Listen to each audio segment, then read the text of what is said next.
Start your esports career now at play.eslgaming.com. Welcome back, ladies and gentlemen, to ESL Season 7, this time Southeast Europe Championship. I'm Jojo Troubling Paras, and I'm here with, well, myself. You're going to have to do with me for at least today. And we're going straight into picks and bans. As you can see, we have X25 versus NMD. I'm going to be calling it NMD because the name is extremely long, and I'm very confused as in how to pronounce it. So if anyone can help me in the chat learn how to pronounce their actual huge, long, 6-word name, I would be very grateful. So far, we see a Draven ban and then a Rakan ban, and on the other side, of course, we have Kai'Sa Open and the Zac ban for NMD. We have basically a Serbian team who's 6-5 versus a Romanian team, and let's see who is going to prevail. A Vladimir ban, possibly targeted towards also mid lane or top lane. It can be a very easily flexed pick around the map. And let's see what the last ban will be for NMD. You guys are gonna have to give it a punch in the chat and start chatting with me, because if you want to go through this as smoothly as I want to go through this, we need to have a conversation right here. Camille is going to be the last ban for NMD, and the Caitlyn is being locked in for X25. It is a very, very strong pick right now in the bot lane because it's just simply so versatile. At the moment, the Caitlyn pick, it used to be a pick where if the Caitlyn fell behind, you would have a really tough time. You have to reach like the 6-item level point where the Caitlyn had to reach, like I said, the 6 items to go forward into the game and to be able to basically do damage. But at this point, we actually have seen quite a few Caitlyns, and especially with the new Mastery, it works even better and even easier with all the movement speed that she does get. We have seen again Hurricane Caitlyns, we have seen Static Shift Caitlyns. We'll see which one the ADC of X25 is going to choose to go with. On the other side, though, for NMD, we do have the Varus. We have a lot of CC and engage potential from the side of NMD so far. We do have the Varus and the Sejuani. They can both chain the CC pretty well together to lock down whoever the target could be. So we do see that for the part of X25, we might need to have a few QSSs picked up. Maybe early in the game as well. It depends how the game goes and who comes forward. On the other hand, though, we do have the Trundle, which it could be top lane, it could also be jungle, though, for X25, and the Morgana locked, which is a very good pick if you can be able to use that black shield very well timed for either the Sejuani ult or the Varus ult, which is the only two basic CCs that we see so far in the game right now, then it's good news for X25. Maybe you can have the Caitlyn hold up with the QSS if the Morgana shields are very well timed. The Karma on the other side. So we are going for the engage disengage comp on NMD side, which is very clever at this point. They do have the tools to engage, but they also have the tools to disengage. And it is very tricky because when you engage on a team that has both engage and disengage, it can turn around. If X25 uses all of their weapons, in quotes, to engage onto NMD, and NMD successfully disengages, then I'm pretty sure they will have something left, like a Sejuani ult or a Varus ult, and they have the Karma shields to turn this around and re-engage back on X25. Of course, that's in a situation when nobody gets caught around. We have moved into the second rotation of picks and bans. Sion is being banned from the side of NMD, and we have the Azir getting out of the way for the side of X25. Sion, I mean, we're seeing two top lane picks of NMD towards X25, so they are targeting heavily this top lane. And on the other side, we do have a bot lane sort of duo ban, the Rakan Draven, which all in all, it is a very strong pick, but they're very strong individually as well. And of course, we do have the Azir, which is targeted towards the mid lane if we think that the Vladimir is going mid lane as well. These are two mid lane oriented bans. Here comes the music as well. That is very lovely.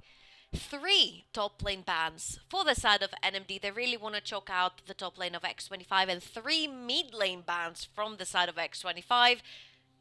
Perspectively, from their side, they want to choke the mid lane. So let's see what is left for the mid lane for NMD. It is going to be that Cassiopeia, and here we do have the Rise left, but by NMD locking the Cassio down, it is sort of a counter. It does make Rise's life hard in the mid lane, and of course it counters that ultimate of his, so we will see how it's going to go. There is also Talia in the books. It is going to be the Rise most likely. Yes, it is going to be getting locked in by X25. It is going to be the Rise. And let's see what they will choose to get as top lane or potentially jungle as well.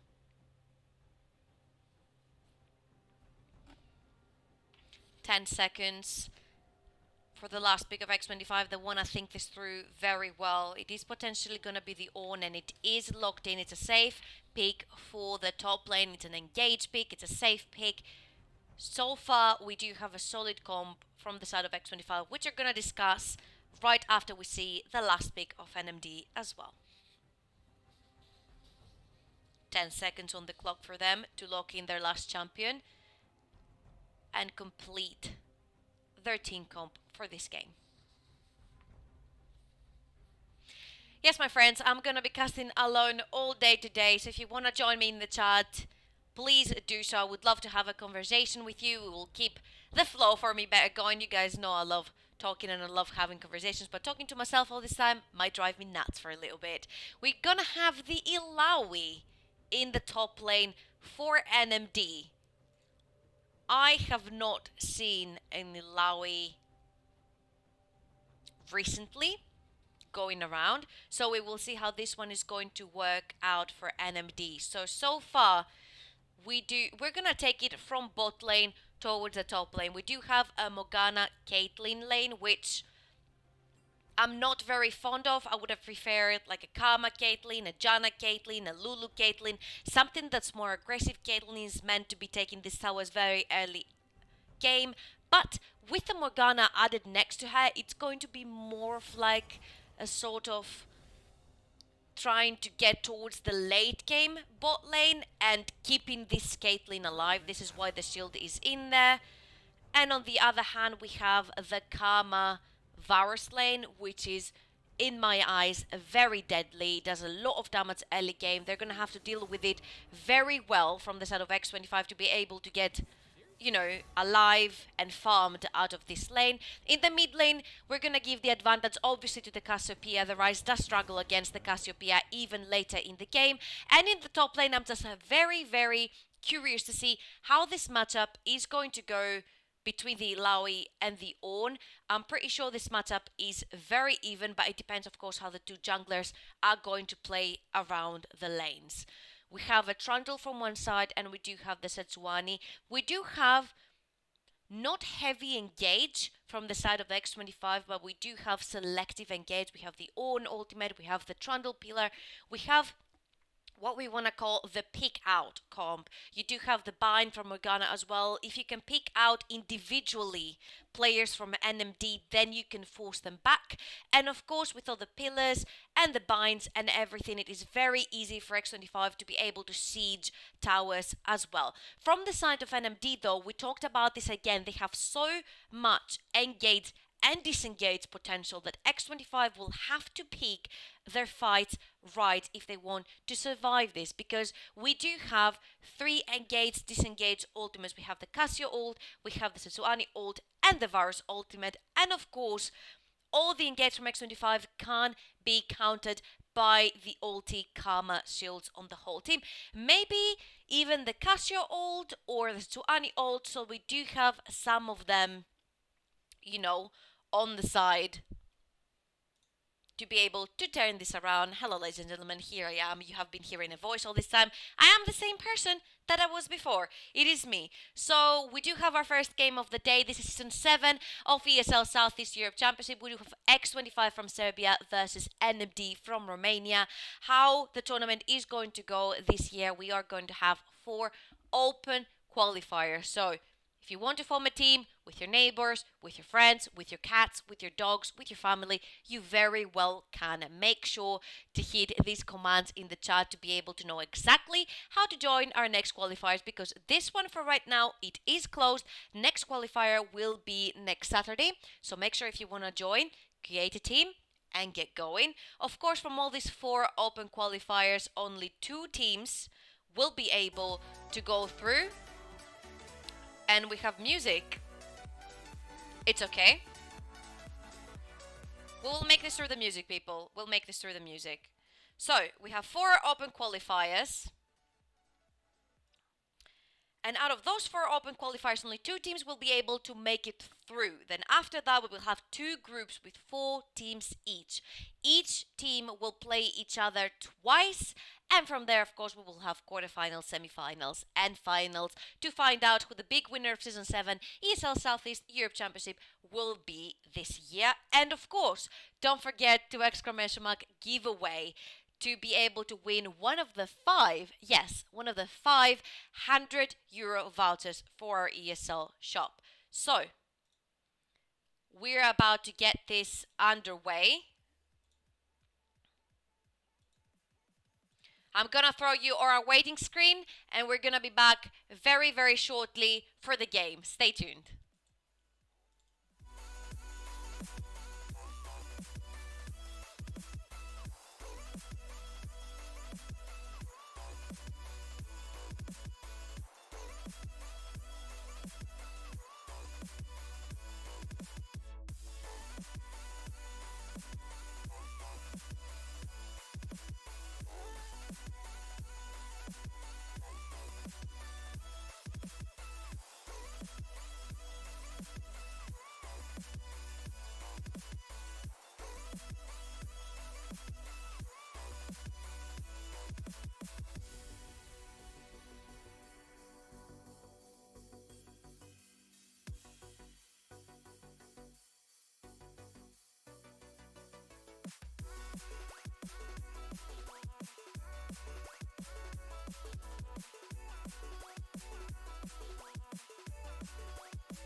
Get your team apparel now at shop.eslgaming.com.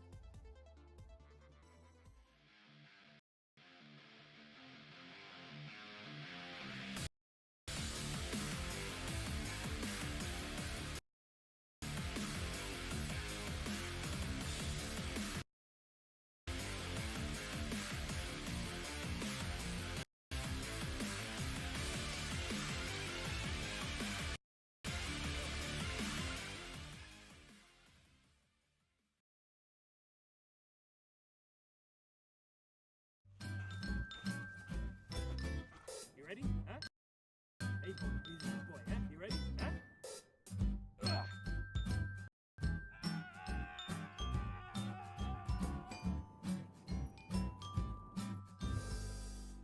Start your esports career now at play.eslgaming.com.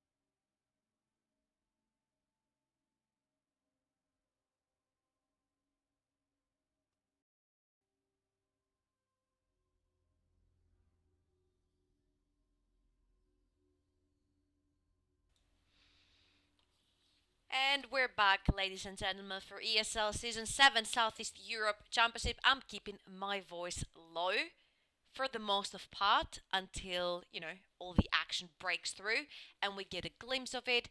So far, we have moved into the Rift, as you have seen. The clock said 0000. You saw it too. We all saw it. That's okay. That's what happens with the countdowns, and we're back into the game. But, of course, we have a good luck pause. Right now, though, we can be able, as we unpause the game, to talk a little bit about the two compositions.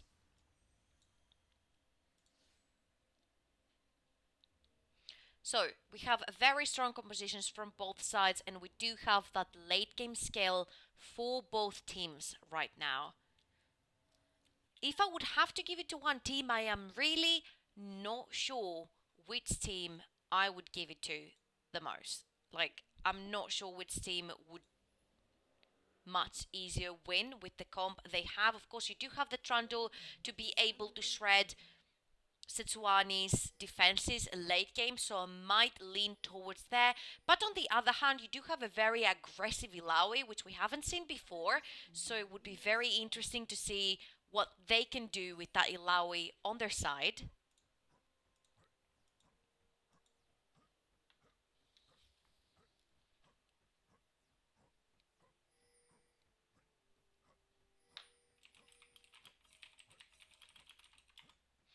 We've got a lot of pings going down. They have seen the Setsuani. This is very, very close. One poke right there from Rice. And we do have the wild dances going on for the side of X25.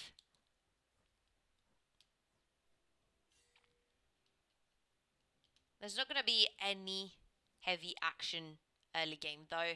They're both just covering the jungles in this belt zone that we call it, all over all exits and entries of the jungle. And we do have a very early invade from the jungle and top lane of X25, where we're gonna have our first going back and forth flash right there from the Ornn. Is gonna take the flash out of the Ilaoi, and the red buff is going to be going to the Trundle. Very early action right there, and both the top laners minus their flashes. And of course, the jungler for NMD heavily behind at this point, moved on to the blue buff. You see the poke going down onto Caitlyn in the bot lane as well. We did say that the bot lane of NMD is crucially high damage because both the support and the ADC can put down so much damage in this lane. And on the other side, there's no heals, there's no sustain, there's no nothing. You do have the Morgana for the shields, but it's mostly defensive at this point, unless you can shield a Mantra Q from the Kama at this point to lessen the damage that your Caitlyn is going to take, or you are going to take as a Morgana as well. Other than that, we do see the normal push in from Caitlyn lanes. And of course, because the Setsuani is so far back, that really turns down every possibility for the duo of X25 to get ganked. Very well played so far by the Trundle and the Ornn to be able to put that much pressure into the Setsuani, because that releases the rest of the map from that pressure. And of course, when you have a push lane like the Caitlyn lane, you really want to have a very easy game. You really want to be able to push towards the enemy tower without being able to get ganked. And this is exactly what X25 has managed so far. We do see the Trundle moving towards the bot river right now. Pings are going down. He has been spotted. In the mid lane, we do have another push for X25. And literally every single lane of theirs is pushing ever since they put the Setsuani behind, because they know they're safe.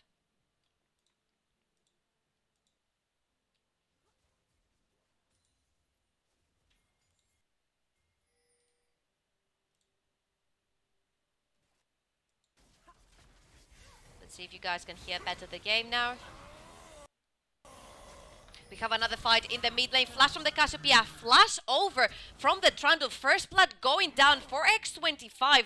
The Setsuani is mindlessly trying to get something back on that Rise. But with all these shields popping up for the Rise, we do have double kill for the jungler of X25. And what a nice start the Serbian team is having right now. All the summoners are down for mid lane and jungle, respectively, for both sides of the rift. But the only one who comes out winner out of this situation is X25, not even being able to reply with one kill right now for NMD, and it's 2-0 on the board for the Serbian team.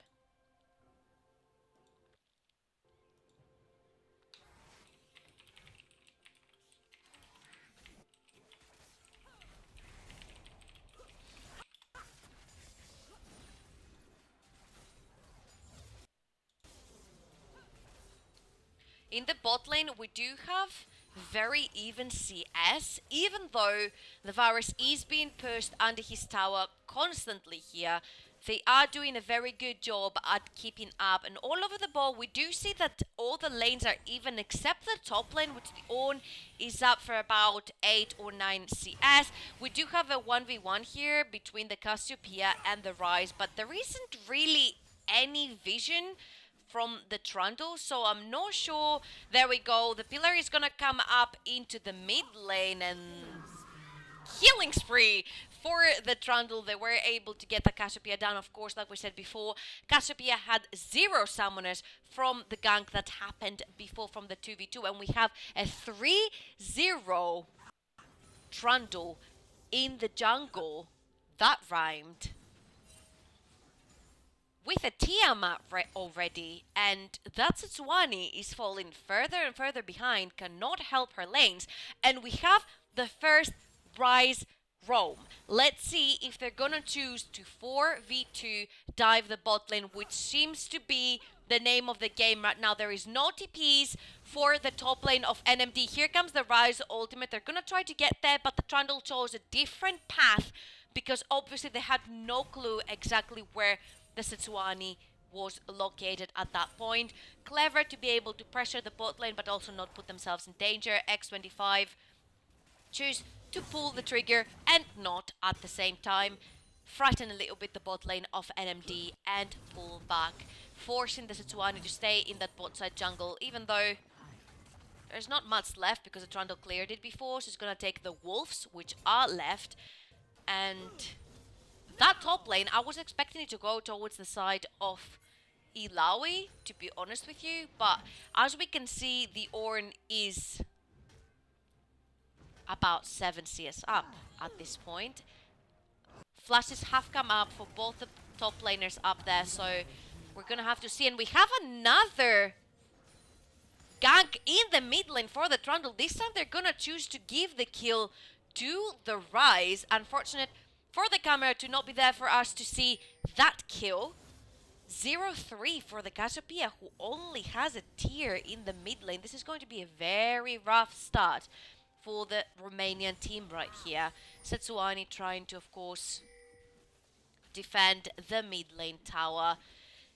Nothing is going right for NMD apart from that bot lane, who is still holding on at some point. Haven't lost any tower, although the mid lane tower looks very, very close to be going down for the side of X25. Setsuani is going to be taking a little bit of pain right there from the Rise, but nothing enough for him to be able to dive her.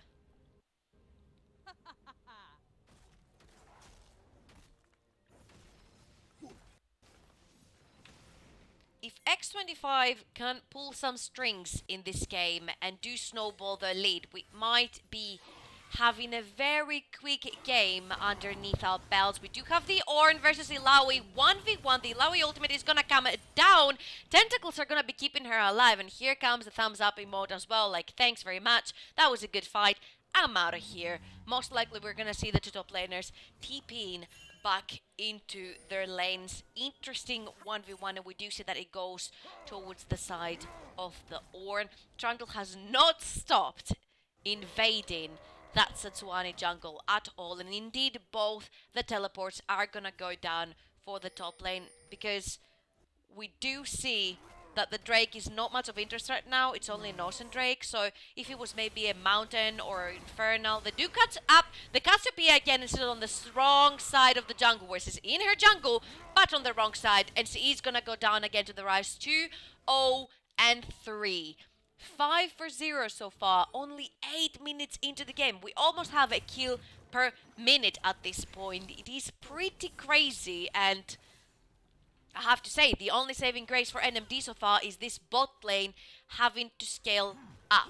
What I was saying before all this madness though is that both the top laners use the teleports top lane because there's only an Ocean Dragon waiting at the bot side river. Sejuani is completely going to ignore the Trundle doing that dragon right there and try to engage in the bot side. The Caitlyn is already down, and so is the Morgana gonna go down. And here you see the pure power of that 2v2 in the bot lane. Clearly, the Kamavars have the first heads up in this fight. 2-0 on the losing side.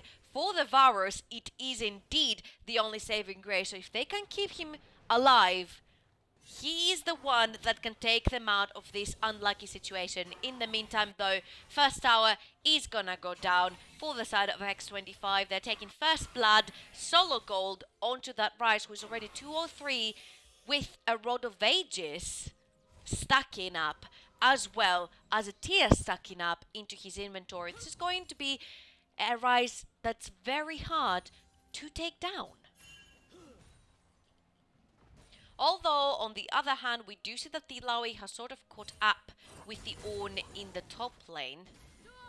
Here we see that the difference has sort of equalized between the two, and we do see the Morgana trying to put some poke down onto that bot lane. Keep in mind the Morgana both and the Caitlyn died with both their flashes up, so I'm not sure if there's some sort of miscommunication. We do have the 4v2 dive though for the bot lane.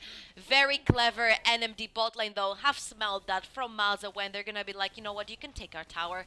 We're gonna pull back. We're gonna keep the name of the game here, which is feed the Varus, put the CS on the Varus, put it all on the back of the Varus, and let's get this party going. Second tower is gonna go down for the favor of X25, and to be honest, this is going very, very well for X25. We do have, though, as I say this, the engage onto this Ornn, who does have a flash. He is going to use it very wisely right there.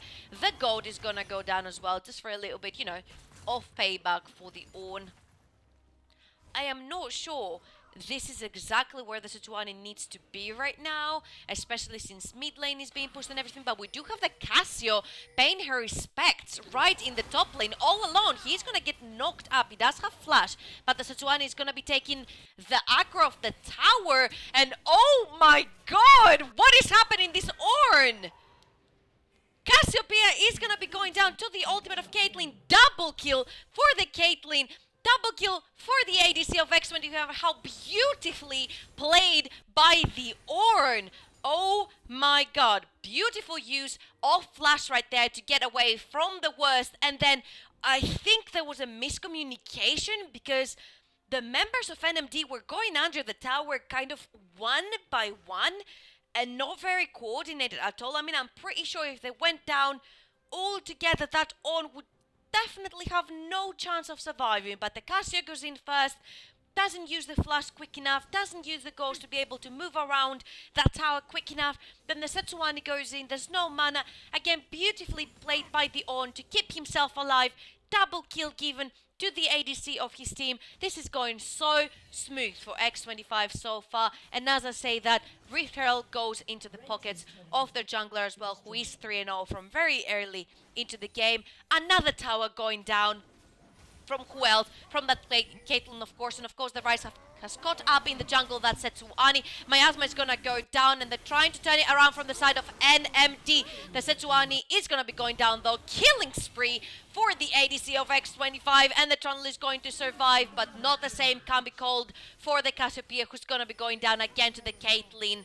And 4-1 on the ADC, 205 on that Rise, 303 on that AD with Red Smite Trundle so far, and they're going for their first tier 2 tower. What can NMD do at this point to reply? That Varus hasn't got a single item on him yet. He's not in a position to carry yet. We said that if anything had to happen would be the Varus to put his whole team on his back.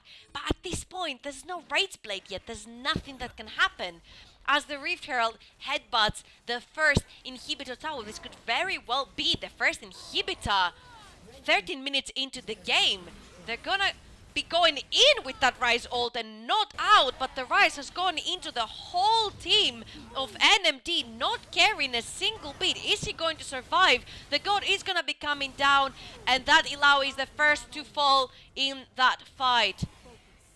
Ornn is casually just going to be walking out of this fight. Look at all the health bars of X25 burning so low, but nobody is able to put anyone back into their fountain. The only one who's going to be putting X25 into their fountain is the recall button. That's what they're going to do. They're going to reset, rinse, and repeat.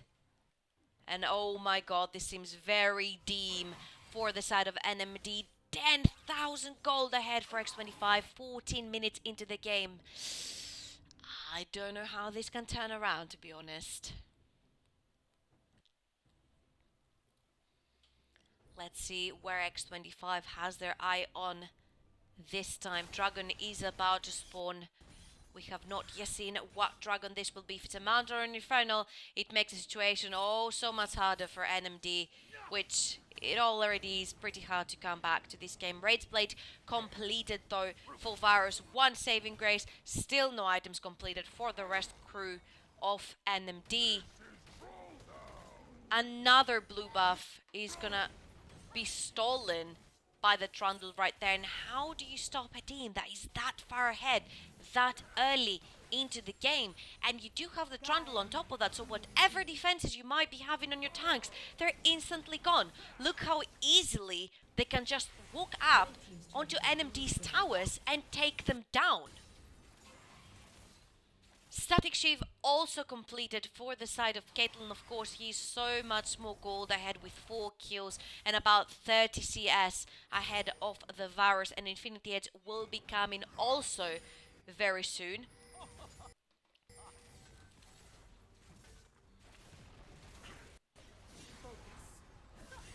Second tier 2 might be also going down. Third, I'm sorry, tier 2 tower, and last will be going down. Pretty sure the Rise is knocking on that inhibitor though in the top lane, so I'm not sure if NMD want to defend the tier 2 tower or the inhibitor. They seem to be choosing the inhibitor at this point. They're going to be engaging again onto that on. He does have his flash available. God is going to be going down, but he is going to be going down with his gold at this point. But at what price?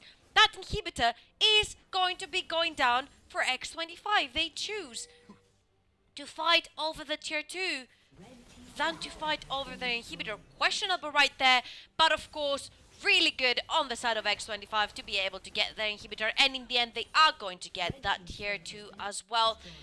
A little bit miscoordinated right there by NMD, but X25 are taking the lead and using it where it counts. Very methodical play, very correct play, and so far they're coming ahead. 12k gold, 16 minutes into the game, and 7 kills ahead. Really, really tough time for NMD in this game.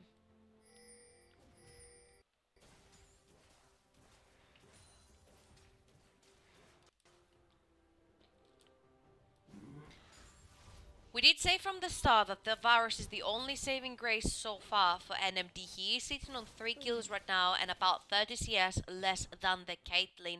What NMD is of course doing correctly is that they are providing all these skills to the Varus. They are giving these skills to him. If anyone is going to be able to bring them back into this game, it is going to be that Varus. They are going to have to be very clever with who they choose to pick on and who they choose to try and kill and isolate. And of course, again, decision making. In 3 minutes we're gonna have a Baron up. It seems like we've been playing this game for like 30 minutes with this huge gold lead and all these kills, but it's only 17 minutes into this game. There's no Baron up for at least another 2.5 minutes, and I really don't want to know what will happen when this Baron is up. Is it gonna get contested? is it not going to get contested? Because if it's not, then this is really tough trouble for NMD. Again, the Rise on the side lane, poking down on towers. They have caught the Cassiopeia on a bind, but really here there is not much X25 can do. They can't literally just dive into the tower. What they can is lay a few cupcakes, a few blue cupcakes on the floor and poke on that tower from far away with the Caitlyn. Every engage from NMD counts here. They could lose, and here it comes. They have got the Caitlyn shut down on the Varus again, 4-0.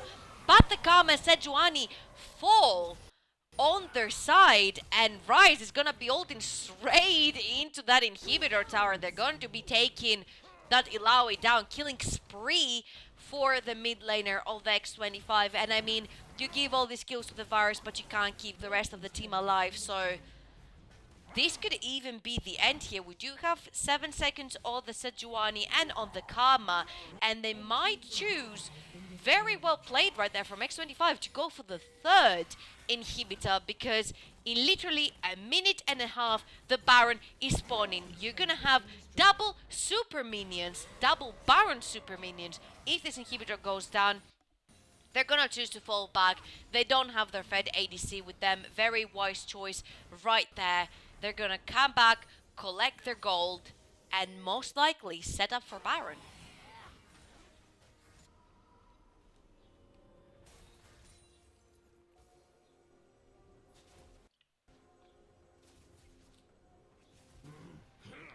Kama, of course, and the whole NMD crew have thought of the Baron call.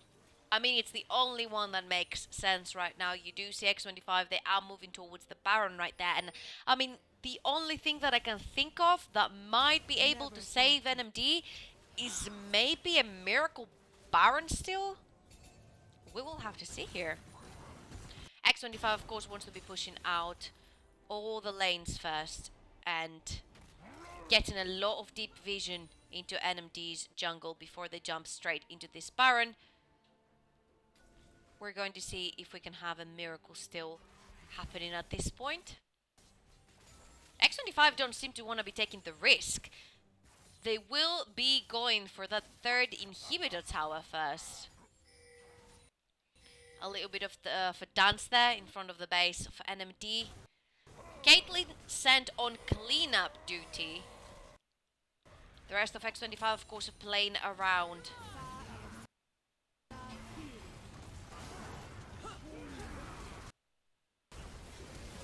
Here we go, the fight is happening. The Ornn is right in the middle, but the Illaoi falls first. Is he gonna be going down? A flash right there and a headbutt onto the wall, but he is gonna be able to survive this bind landing on the Cassiopeia. So far, the only casualty is the Illaoi. Rise ultimate is gonna be popped, same as Cassiopeia is going to be popped. This could very well be the end. 30-second death time is 20 on the Illaoi.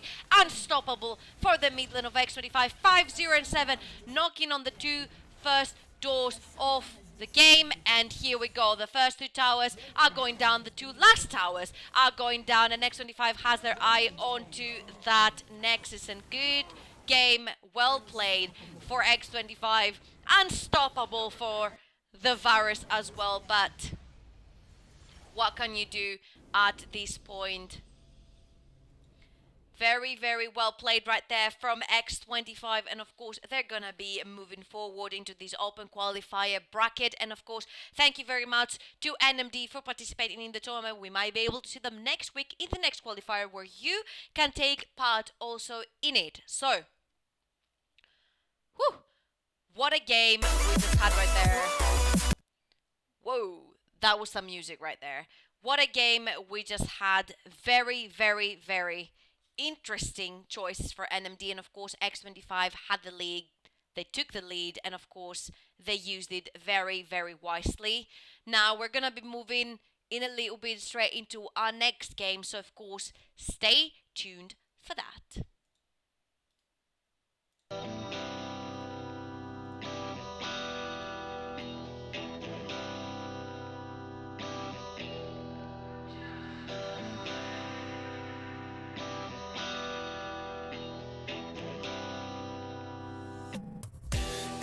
Just a mistake, why do you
When I close my eyes, I can almost see it. When I take a breath, you fill up my lungs. And if my mind worked backwards just for a minute, I honor you before the memory's gone. I remember you, you lift my spirit. With you high is all I'm feeling. Remember how we felt alive. I remember you.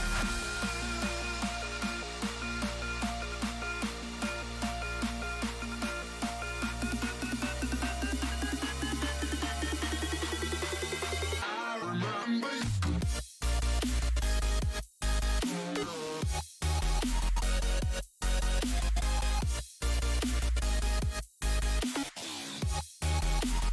I remember you.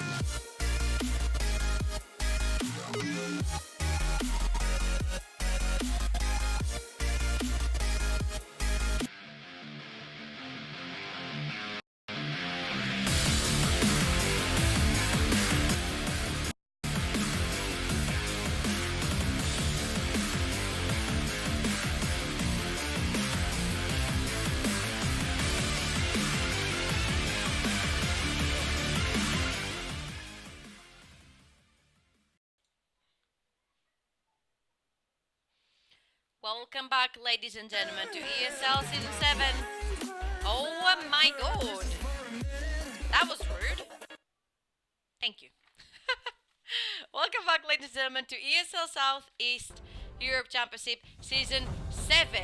We are going into picks and bans phase between Wild and X25. X25, which we saw had a very convincing victory against NMD on the previous game. So let's see how they choose to do it this time.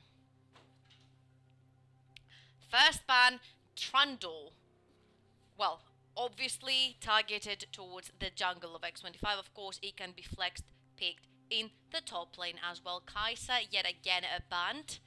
And the Rakan. Apparently, the Rakan is very popular at this time in the Balkans. So he doesn't get any say whether he's played or not. Caitlyn also banned from X25. We did say that it's a very, very strong pick right now. I am dying to see a Jhin being played. I'm not gonna lie. I'm dying to see a Jhin.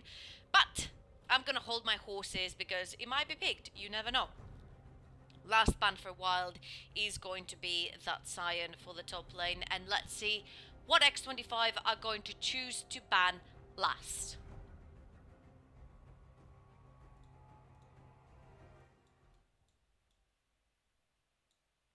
It is going to be indeed the Kazakhs. So we do have a little bit of a mix and match, apart from the two ADCs that have been banned so far. Rise is going to be the first insta-lock pick for the side of Wild. And let's see what X25 wants to reply with. Rise was a very, very strong pick in the last game, of course, in the hands of X25 on that one. Cassiopeia is meant to be a counter, but it didn't work. It didn't work that well on the last time. And it is going to be the Cassio again. X25 believes they can do it better than NMD did it in the last game. So let's see if it is actually going to be true here. We do have again a Rise versus Cassiopeia matchup. It is a very famous matchup, which does usually go the favor of Cassiopeia, but Rise is very, very, very strong late game, so is Cassio. So we do have that perspective again of the two mid laners going into the late game very strong. Ezreal gonna be picked from the side of X25, a very versatile ADC, a very mobile ADC, and of course a very mid-game oriented ADC. 5 seconds on the clock for Wild. It is going to be that Yordle on the bot lane. It is going to be the Tristana locked in. Super late game fire cannon. Unstoppable ADC at the moment in the game. So we do have a difference right there on the scale perspective. X25 are going for another quick game, let's say, with that power spike in mid-game with the Ezreal. Morgana might be locked in here, and he will be locked in here for Wild. So we have a very, very safe option for that Yordle. We do have, of course, the jump, and now we do have a Black Shield added right on top for some, you know, some little extra protection right there. Last pick before we move on to the second rotation of bans, I'm sorry. It is going to be the Tam Cans. We're gonna be playing it very, very safe in the bot lane, or it could be chosen because you want to play very aggressive in the bot lane and be able to carry people around the map for very spontaneous ganks. Same kind of way as with the Rise ultimate, but you kind of do it with the Tam Kench ultimate. We'll see how it is going to work for X25. Fiora is going to be targeted towards the top laner on Wild, and perspectively from the side of Wild, Ornn is going to be targeted towards the top lane of X25. We did see that the Ornn was few CS ahead throughout the whole game, last game in the hands of the top laner of X25, so Wild don't want to have anything to do with that. Another very aggressive top laner out of the map. Camille has been banned, as well as Cho'Gath. Let's see what the top laners have left in their pools to choose.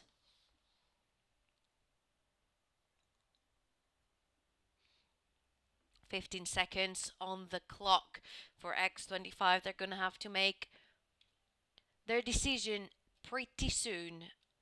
Is it going to be the jungle, or is it going to be a last pick top lane to be able to counter Wild?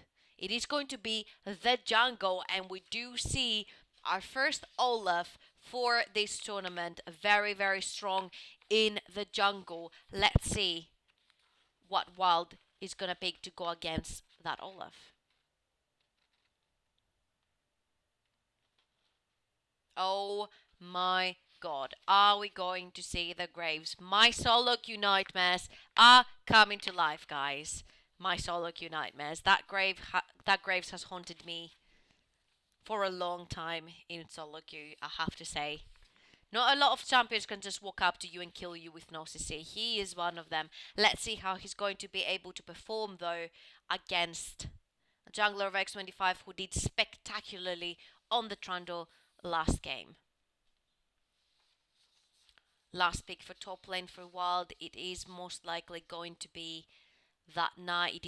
It does get locked in for the side of Wild, and let's see what X25 is going to choose to go against that Na in the top lane. We are waiting. Is it going to be? Oh my god, it is going to be. Oh my god, it is going to be the Swain. It is, of course, the new and upgraded and reworked Swain, the one that we all love and hate at the same time. Because why not? I mean, he is pretty strong. He does farm pretty well against most champions. He is against another ranged champion, which makes it that much easier for him to be able to farm at this point. And I am really actually liking both compositions. Again, I really want to see how the Graves will adapt at this point in the game. And let's take it again from bot lane to top lane. We do have a Tristana Morgana versus an Ezreal Tam Kench. I will give the edge on this one on the side of Ezreal Tam Kench because we do have poke from both of them. On the other hand, whether the Tristana and Morgana played better, it is up to them, and they can also pressure towers really quickly. Tristana is sort of like an alternative to the Caitlyn. It can take towers pretty quickly, and with the E, they can take them down super fast, so we could have a first blood tower in our hands in the bot lane. And of course, if you add in another sort of ADC, which is the Graves right now, you can pay a few visits to lanes, you can take a few flashes, and then you can take some towers or dragons for free from that. Then again, I'm going to talk about the mid lane, which is Ryze versus Cassiopeia, but we did say it in the match before. Cassiopeia does have the advantage, but it didn't show in the last game. The Ryze from the side of X25 was mindless, let's say, in a good way. Like, he lost his mind. He played really well. So let's see right now if he can do the same on the Casio versus the champion he played last game. And in the top lane, I'm pretty much expecting to see a farm fest unless we see some jungle visits here and there.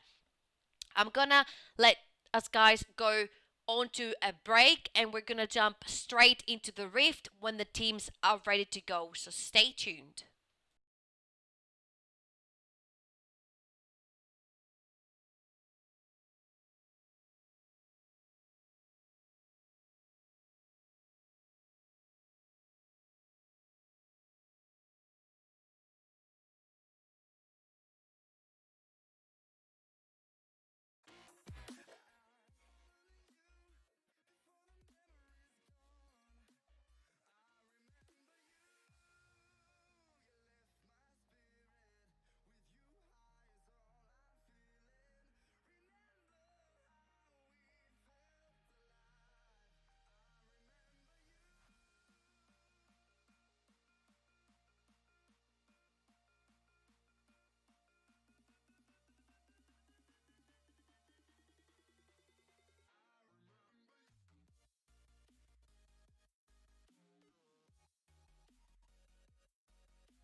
Welcome back, ladies and gentlemen, to ESL's Season 7 of the Southeast Europe Championship. I'm Georgia Traveling Paras. Who else? And I'm here with myself to bring you the second game of the day. If I am not wrong, we are now on the round of 8, and we are having on our hands Wild versus X25. Wild on the blue side and X25 on the red side. We did discuss a little bit both of the team comps before.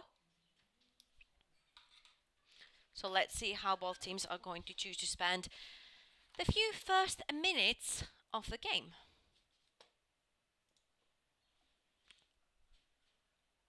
We do see that Tom Kent is having a little bit of fun on his own right there. And we do have the Ezreal starting with a Doran's shield. He is afraid of the damage that can be put out by the Tristana and the Morgana.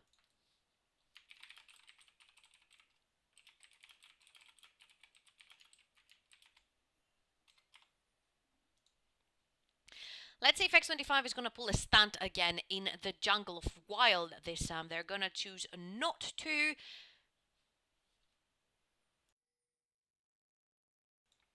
X25's jungler is going to be starting from the Wraiths. And on the other side is going to be the Graves starting, of course, where else from his red buff with the beloved help of his bot lane. We already have the first back and forth into the top lane. They're not going to let each other farm that easily.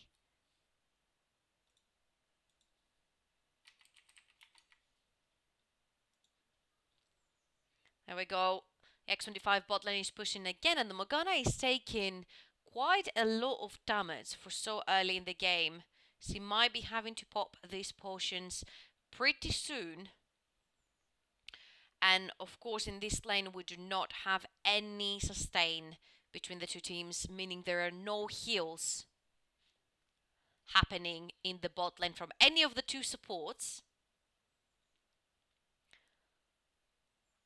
Level 2 for all 4 of them in the bot lane right now, and it is pretty much, I think, going to be a farm fest until one of the junglers join the lanes.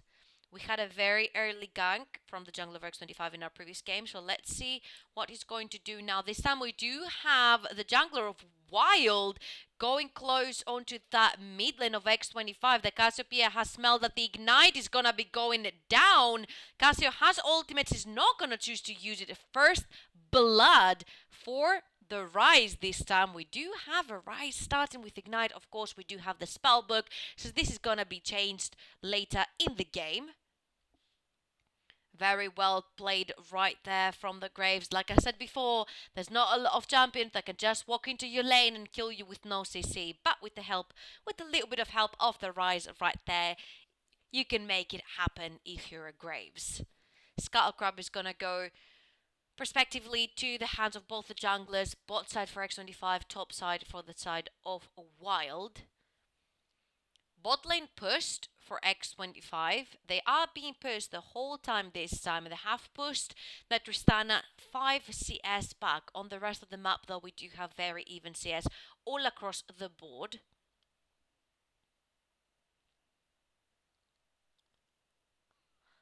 Let's see where this Graves is going to choose to go again. I think it is going to be towards the Cassiopeia, which this time she does have flash available. Pushing very, very aggressively though. And the Graves is in the mid lane yet again. Going to help his mid laner push out that lane. No, he's not. He's going to let him handle it on his own.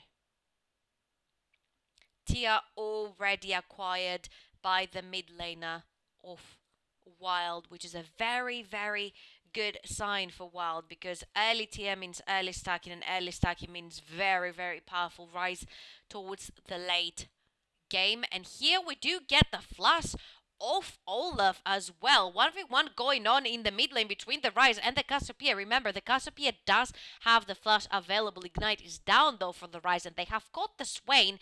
Might need to force a flash right here. The Olaf is going to be joining the fight, and we do have a plane 2v2 in the top lane. Meganar is going to be going down into that small tiny version of him and pulling back the Graves is gonna be going down to the hands of the Olaf with that axe going right through his body, and is going to be the first kill this time for X25, pushing that top lane like madmen both. I'm not sure that it is able to be dived though, because the Swain is out of mana. They are both going to be backing off. Rise is going to be finding a little friend right there across the river, but again, not much mana in the pool of Rise either, so this little fight is going to be called off.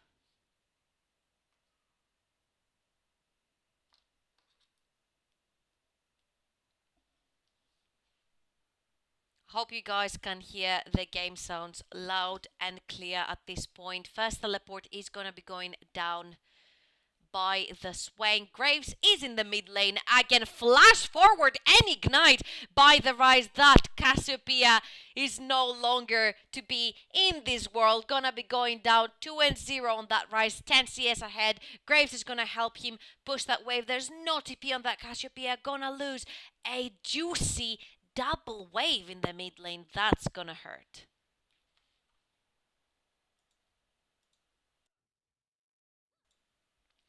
On the other hand, the bot lane of X25 is actually doing pretty well for themselves. They are about 10 CS ahead, about 7 to 8 CS ahead. Olaf is going to be soaking in all that experience and CS that the Cassiopeia was not able to, because she had to take a trip to the fountain a bit earlier than she wanted.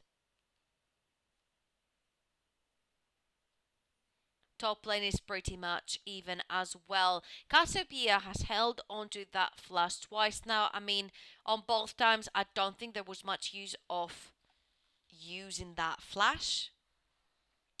I think she was dead to rights both the times as well. But the Graves is in the mid lane as well.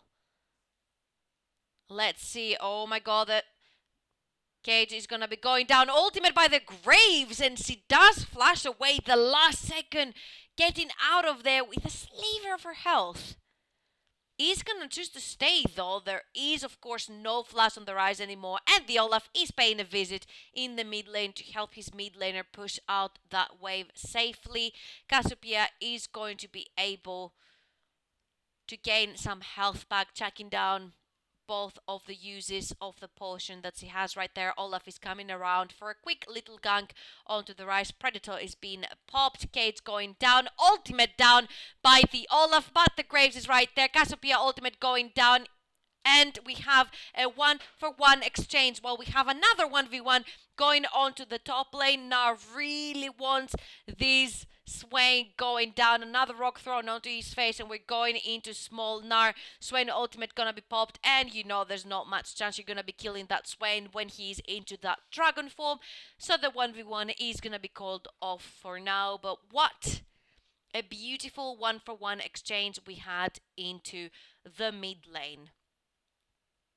2-for-1 we have for Olaf, and the Graves was able to pick up the Olaf right there and shut down whatever was going on into the mid lane. A bit careless right there from the Rise, but also very well coordinated by the Olaf to stick around and come around from the bot side river. Now everything pretty much is warded in that bot side river for the side of Wild. Another bind is going to be missing. I mean, Ezreal is not really a particularly easy target to be able to bind. Ooh, that's gonna hurt.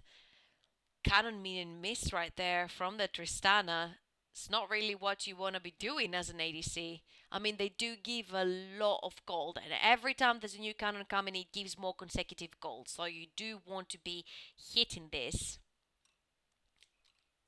Gonna be getting a tongue to the face from that Tam Kench, and it is going on pretty well for X25 in the bot lane. Olaf is gonna be heading towards that bot lane as well, and let's see if we're gonna be having a dive. Olaf has not been spotted so far, and that pink ward is being cleared. Rise is moving towards the bot lane as well. I think they might have spotted the Olaf. We do have a quick pause right here. Might have a technical issue with some player. We're gonna have to get some intel on that.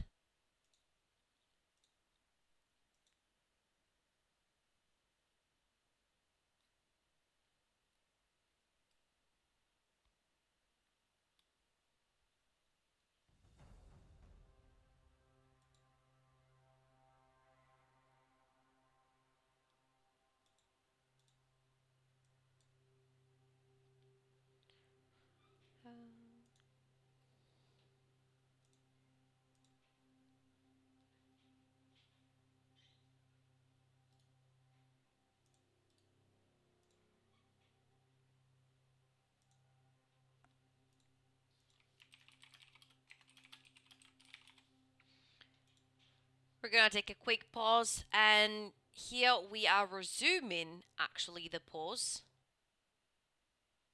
Very glad to know that. We're gonna go. Toilet issue might be. You never know what might happen while you're playing a game, right?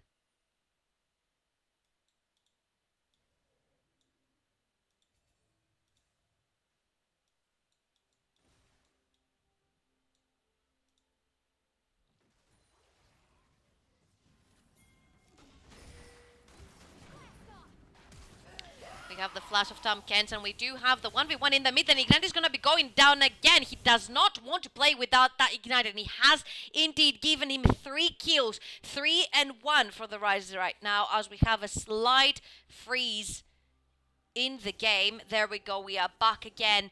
20 CS ahead and 3 CS ahead again. That 1v1 goes the side of Rise. Let's see how Wild is going to choose to use the lead so far. That Graves is not sleeping around. He is going towards that bot lane, but we might be having the Olaf going down. No, because the Rise does not have enough HP to be able to stay under that tower and dive. Q is going to be landing on that Ezreal, but Graves, unfortunately for him, is too far away to be able to have a say into this one. 2 junglers are gonna find each other in the bot side river right there. Oh, and they have found themselves a very juicy Graves. Ghost is gonna be popped by the Cassiopeia, and he pops the plant. Tamkins is gonna be coming also. Oh, they want a piece of this onto their ADC, and their ADC is the one who's gonna be taking this kill. On the other hand, in the top side, the Nara is gonna push that Swain underneath the tower. Remember, the Swain does have that ultimate if needed, and the Gnar is pretty low, so you might not want to be taking this fight if you are the Gnar at this point. Oh, we have the all-in from the bot lane of Wild at this point, but what are you doing, Wild, going onto a fully stacked Tam Kench with a huge shield that can be popped at any moment? Flash burned right there from the Morgana to hit the QQ, did not hit, unfortunately. Might have gone down if that Ignite was popped on him, and of course if he hit the bind never hit. Tamkins never went down.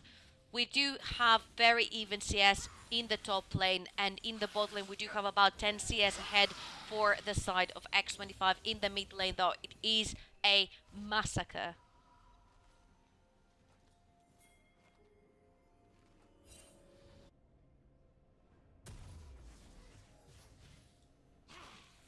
We do have this Rise 3 kills ahead and about 35-40 CS ahead right now from that Cassiopeia. He loves his Ignite. Still haven't swapped it for a teleport. Not needed to swap for a teleport. There's not much action going on around the map, but the Olaf is going to be finding himself a Mega Gnar. Graves is going to be joining them really soon, and Morgana and Rise are moving towards there as well, but it's too late. The Gnar is going to be going down. The gank is going to be called off, and everybody goes back into their lanes, but Rise is still heading on his way towards the top. They have found themselves an Olaf double bind landing on him, and the Graves ultimate is going to mean death for him. 4 and 1 on a Graves who's already stuck in the tier from minute 2 and a Rod of Ages right now.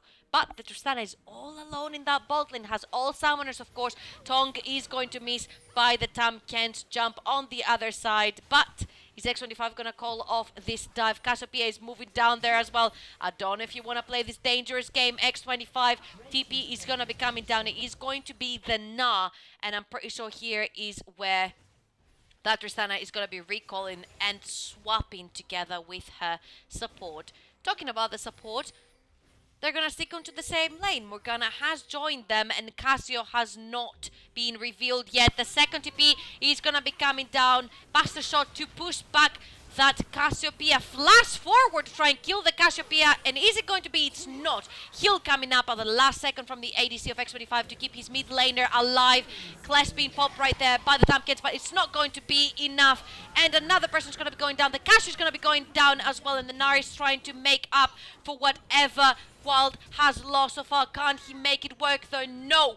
Olaf is going to be taking him down, and that is a 3-4-2 in the favor of X25.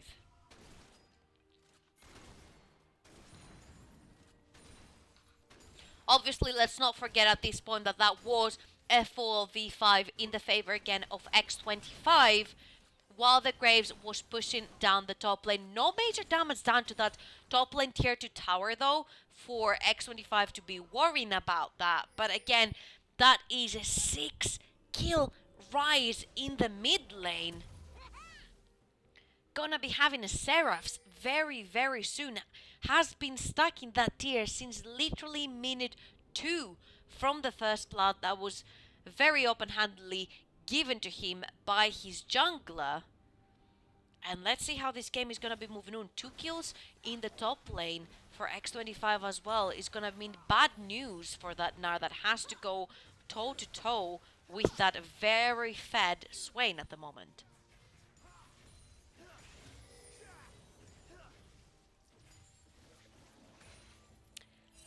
I have to say, having my tea here is making it a whole lot nicer.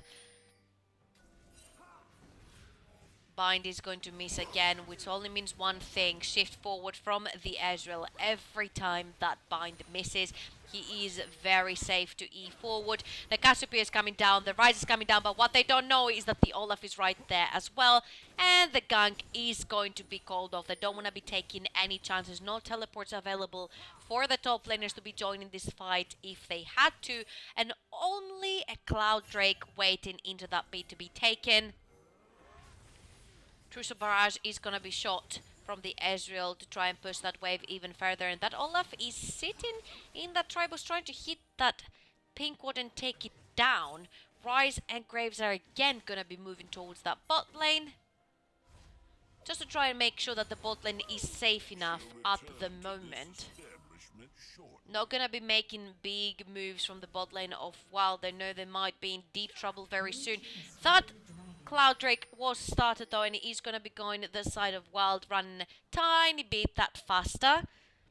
Good work, very well for that Bryce to roam from lane to lane, and be able to ulti. They have got themselves a Swain, and there's no more an Ignite on that Bryce, so I'm not sure how this could go. Flash away from the Graves. Picked up the wrong fight right there. That Swain right now is sitting on about 5 CS more than his top laner, and 2 kills definitely more than his top laner, and 5 stacks on the Rod of Ages. I'm not sure with the Tabbies and the Seeker's Arm Guard you want to be going toe-to-toe to him if you are a Graves.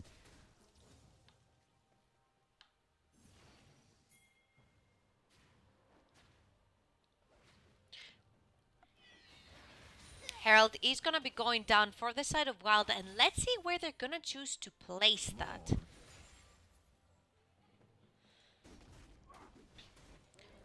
The placement of Herald can be very strategic, especially when a dragon is down as well. Here, Graves is going to be stealing away the red buff from the Olaf. I mean, okay, he's not going to be that bad, but a red buff on Graves is very powerful at the moment.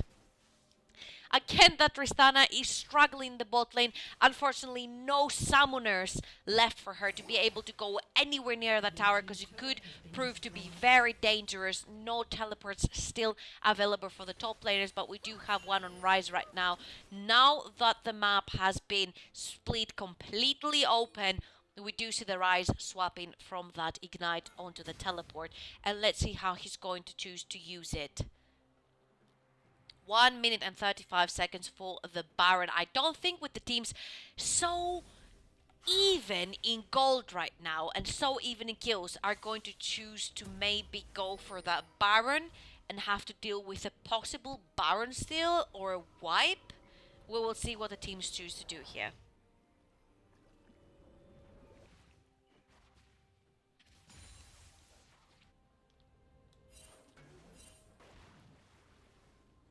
We do have, of course, the first item completed for the Tristana. It is going to be that Infinity Edge.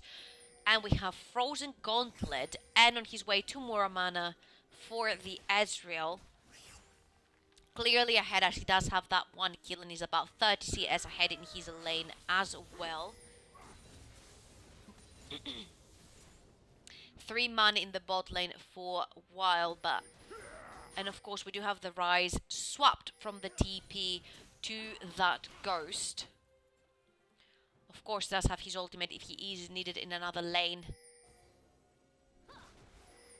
Let's see if we're gonna see a fight happening. The bind is going to land and the jump forward from the Tristana. Both the teleports are called in from the top laners and they're gonna be cancelled. Also, no, the Gnar is gonna be joining onto that bot and they have caught themselves a Rise right there. But they are gonna be pulling forward Flash from the Olaf. The Rise does incredibly much damage and they are gonna be following that Olaf around. But beautiful ultimate from the Cassiopeia there. She is gonna be going down though. Unfortunately, couldn't be able to take that Morgana down. Cleanse coming from that cage from the Tamkins. Doesn't want to die. Not today. And Wild does have their eyes. Flash forward and Gnaw from the Megana right there from Wild. And the Tristana jumped forward onto a very wrong fight that she chose to take Flash away from her to be able to save himself. That tongue is going to be getting placed into the mid lane and slowing the Rise. But we don't have anyone down yet. Only that Cassiopeia. Look at these health bars. They are so low. Trusa Barrage was not able to take anyone down. X25 must be pulling their hair right now. Everybody got away with such little health. So many summoners down. The next fight is going to be very eventful.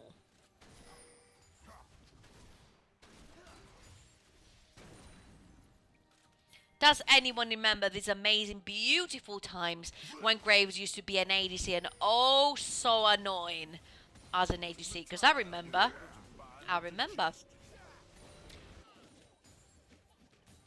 There used to be these times where people used to completely ban that Graves so you don't have him in the bot lane. Good old times, good old times. Back into the game, these two teams are going to be recalling and resetting. We have a new Dragon app in 1 minute.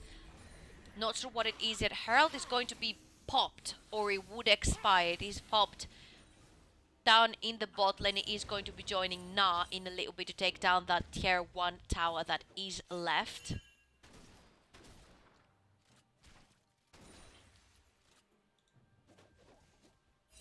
Last tier 1 tower that is left in the map. And Rift Herald and Gnar are gonna be taking care of that one real soon.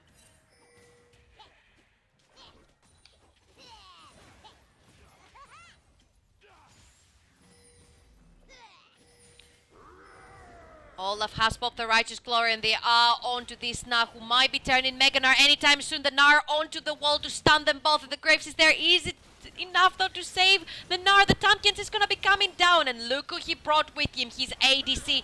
Graves being pulled backwards and he is gonna be going down to the Olaf, but the rest of Wild have arrived and they helped this Gnar to get out, taking the Tamkins with them. Zhonya's going down for the Swain, but it's not going to be enough. Double kill for the mid lane, and we do have, oh my god, 9 and 2, 50 CS ahead on that Rise. Somebody, guys, ban Rise in the next game if you don't want to be losing your game. Death cap completed. Absolutely amazing play so far by the mid lane of Wild, picking up these kills left, right and center. What can X25 reply with? The gold though is very, very even for both the teams. I mean, there is about 2k difference, but for 23 minutes into the game, that 2k difference really doesn't mean anything. Ocean Drake is what it was into this pit, and that's why both the teams didn't care that much at this point. It is gonna be going down though for Wild again.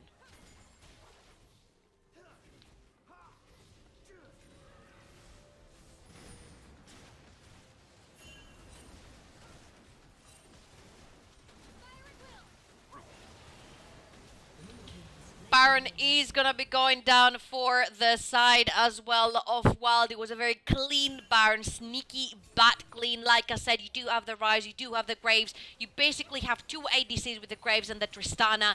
Graves does immensely amount of damage. You do have the AD damage coming from the Nine. Of course, there's so much fed. Rise 9 and 2 with a Death Cup in his pocket.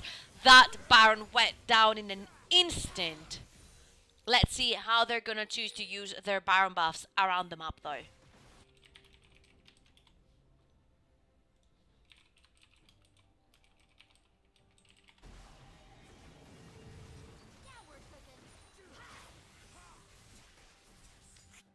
Seeing as Wild is resetting here, I want to see where they're gonna focus next. They do have 3 tier 2 towers to take as well. They could go for a very well 1-3-1 if they would choose to. The Rise is more than capable of holding his own onto a side lane. And of course you do have the Na who does have TP right now. The Rise has been caught onto the side and he has to flash away. The Cassiopeia is gonna be followed, but to what? To her demise? No. It is going to be the Tamkins that's gonna hit it, but the Graves ult is going to hit onto her. So he's gonna be going down. Beautifully played right there and turned around. Another misstep from the Cassiopeia, who is going back to the fountain on 1 and 6. And X25 has been engaged, or shall I say Wild has been engaged. No, they're going to be chasing the Olaf around. The Tristana really wants a skill and she's going to take it. 2 and 1 for the ADC of Wild. And look at that Rise going into that inhibitor tower. Does not care at all. He is so fed. First tier 2 tower, second in tier 2 tower is gonna be going down, and that's when should be going away soon, unless he wants to die. Gonna flash away from the bind. Look at all these health bars on the side of Wild. He is gonna be going down though, and it is going to be to that Graves. Perfect score for the Morgana, 0-0 and 8, and Wild are playing this game onto their strength. Another bind going to be landing, and I'm not sure Tom Kent really wanted to be there, but look at all these health bars from Wild. They have managed to catch Cassiopeia yet again, but she is going to be able to take one with her. Tom Kent is going to be able to take one with him, and Olaf is taking a second one. Is not going to be able to get away, or can X25 turn this one around right here? He's gonna be trying to get away, but the gauntlet does slow him, and of course the axis from the Olaf. You are going towards the wrong side of the map, buddy, and he is gonna be falling to the ADC of X25. A little bit of a window of light for X25, a little bit of fresh air to put their minds together and rethink the strategies and how they might be able to be bringing this back. Right now we are sitting on 6k ahead for Wild, and of course that was a little bit of a misstep, diving inhibitor towers and second towers, but that's what you do when you're in a 9-2 Rise with 3.5 items and so far ahead from your mid laner. Cassiopeia at this point is not that dangerous for Wild, but she is a moving ulti, and you need to be careful not to be caught in the petrifying gaze, because if you do, there are people who can deal with you, who do a lot more damage in X25, like the Swain and like the Ezreal at this point.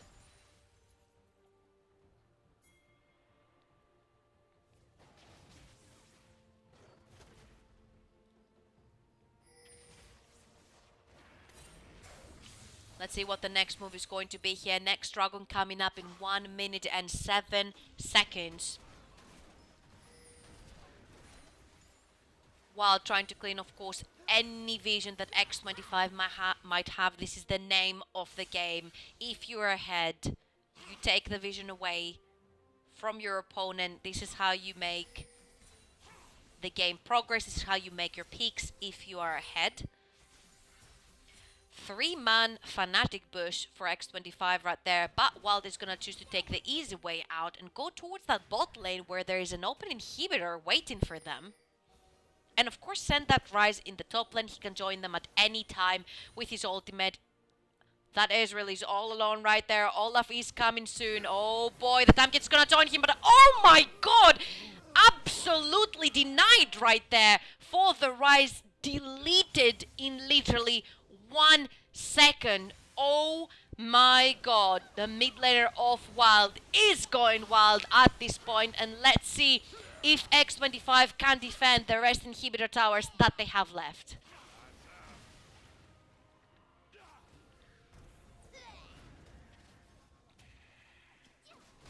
4v4 in the mid lane for the two teams right now, but always remember there is that Rise that can join. Took the last tier 2 tower standing for X25, and they have got the Cassiopeia onto that bind. The bomb is going to be exploding soon, and with it might be the tower. Not quite yet. He is hanging on right there with a little bit of health. They do want this Rise. Then he's onto the Swain.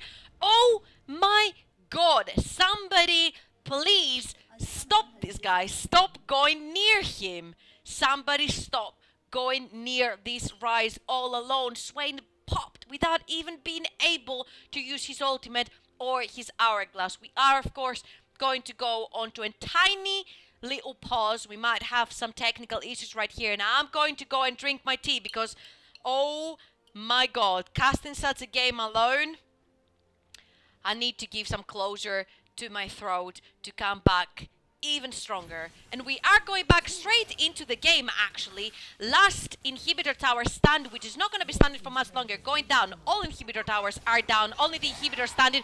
Beautiful ultimate right there from the Cassiopeia. Can he survive? He will. He went back. Redemption is going to be going down. Righteous Glory popped from the Olaf. He is going to be getting caught though. No!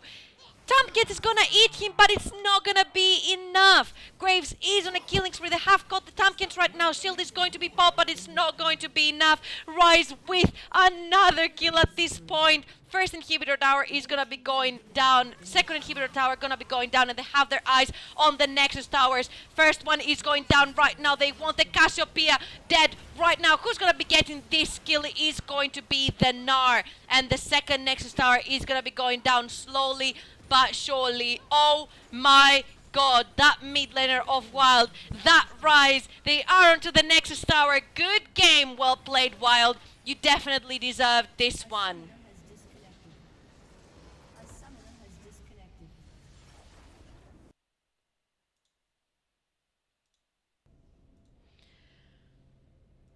Woo! Okay, I need a second right there because that game almost destroyed my chords right here. What a game. Beautifully played by both the jungler and the mid laner of Wild. Of course, a big thank you to X25 for joining us in this tournament. We might be able to see them next week on our next qualifier, where you can also take part, of course, in our tournament. They are open qualifiers, 4 of them. We are only on the first one, so make sure if you want to join our next qualifiers to take part, of course, with your team, with whoever you want. Anyone, literally anyone can join. So assemble your team. Get your dog, get your cat, get your family, get your friends, get your neighbors, get anyone you want, form a team, and join, of course, our open qualifiers. Yet again, that is only the first one. The second one is coming next Saturday, so make sure to join. Whew. I don't know what to say. That game was really good. Make sure to go onto the chat right now. And after this game, of course, you want to be taking part onto the giveaway that we have. So type exclamation mark giveaway in the chat and you might be one of the 5 lucky winners to win 100 euros for our ESL shop. We will be with you very shortly, so hang on tight.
I'm a killer.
If I had known then what I know now, I wouldn't have said what I said. I took the long road, thought I'd be better on my own. Sometimes what's right is wrong instead. 'Cause I was too young, and I didn't understand that you were no one. And I can't wait to see you again.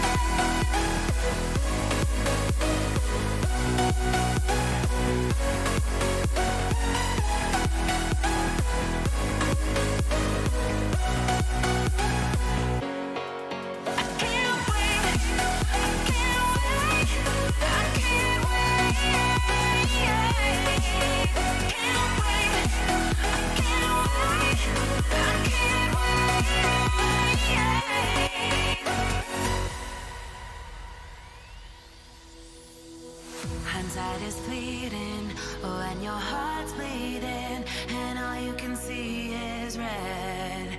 Till you discover it is within each other to forgive and make amends. If I had known then what I know now, I wouldn't have said what I said.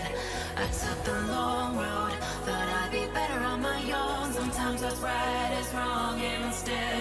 'Cause I was too young, and I didn't understand that you were no one. And I can't wait to see you again. Oh, I can't wait. I can't wait. I can't wait. 'Cause I was too young, and I didn't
as we have our backs, whenever our foes come by. This time we will win. This time we'll have to join forces. This time we will win. This time we'll have to join forces.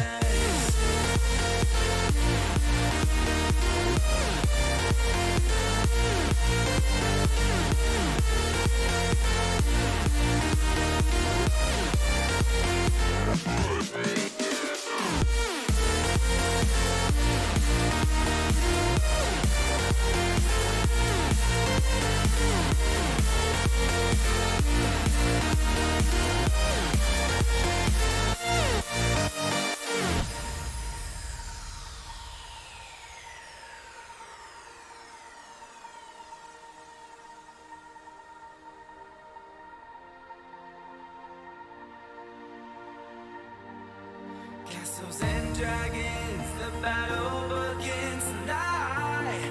Are you with me? This is our kingdom, and we won't run tonight. We are a team. Castles and dragons, the battle begins tonight. Are you with me? This is our kingdom, and we won't run tonight. We are a team.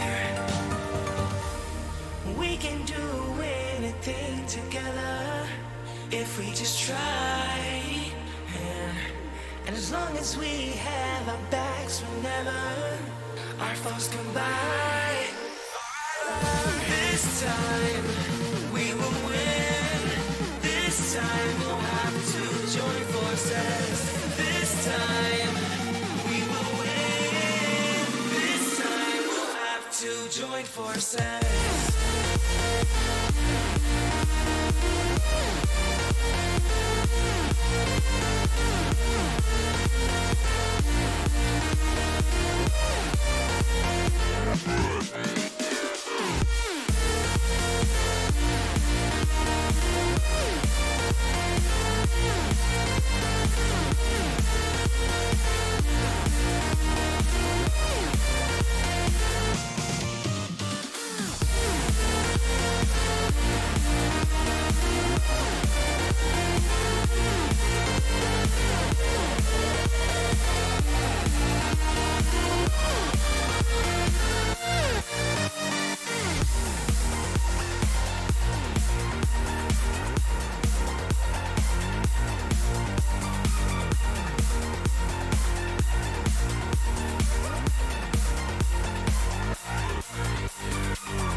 There's no heart beating inside your chest. It's vanished into thin air, never to be seen again. Never to be seen again. Never to be seen again.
the fade in your eyes.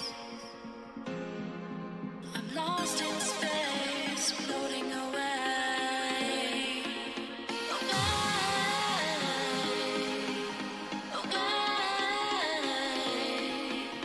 Away.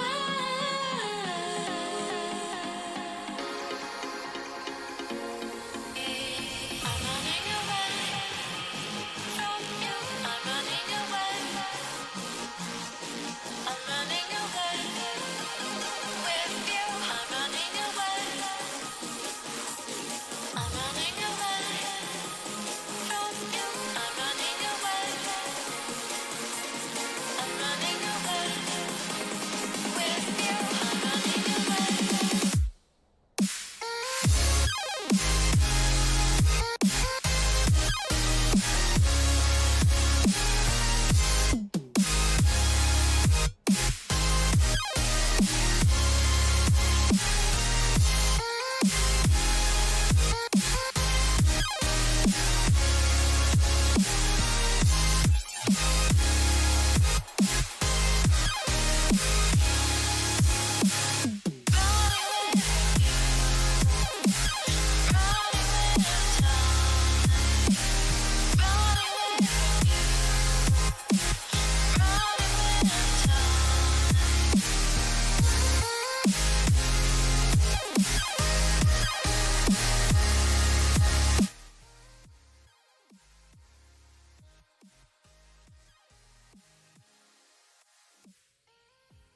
Look at the stars, they find me. You shine so bright, it haunts me. I'm lost in this thick black sea of hopes for you and me. In the night I see you walking my way, sailing on my soul, on your light. Come find me. I'm reaching out to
Welcome back, ladies and gentlemen, to ESL Southeast Europe Championship Season 7 this time.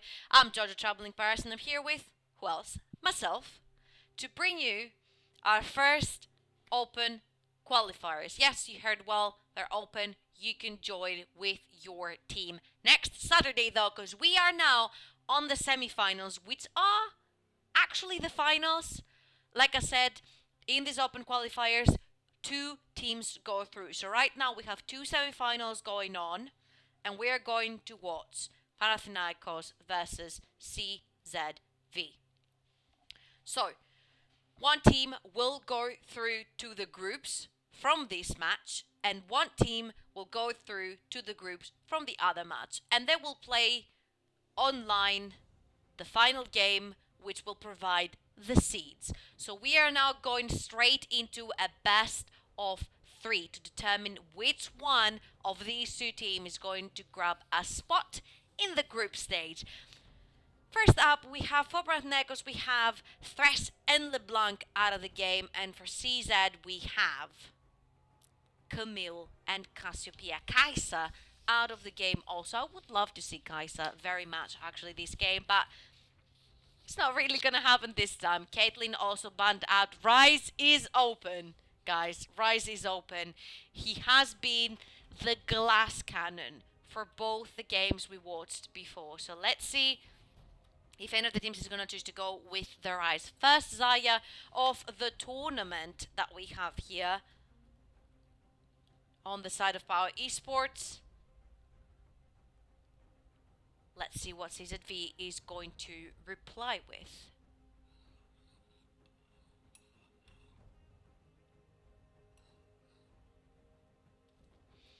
It is going to be that very well-known Rakan that has been banned on all of the games that we have watched today, locked in for the support of CZV. And who is he gonna go with? It is going to be that glass cannon Rise that I was begging last game. Somebody ban this champion out. It is one champion that I do hate playing against in my solo queue career as well. So yeah, I hate him pretty much everywhere. Time for Power to make their second pick of the game. Are we going to see that Xin Zhao?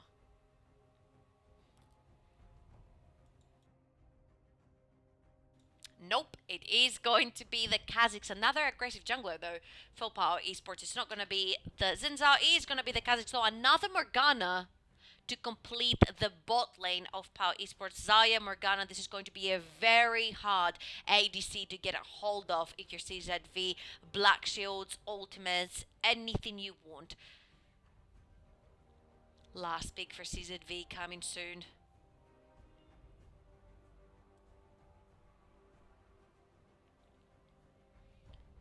Setsuwani is going to be locked in. So much engaged potential so far for CZV, and let's go into our second round of bans.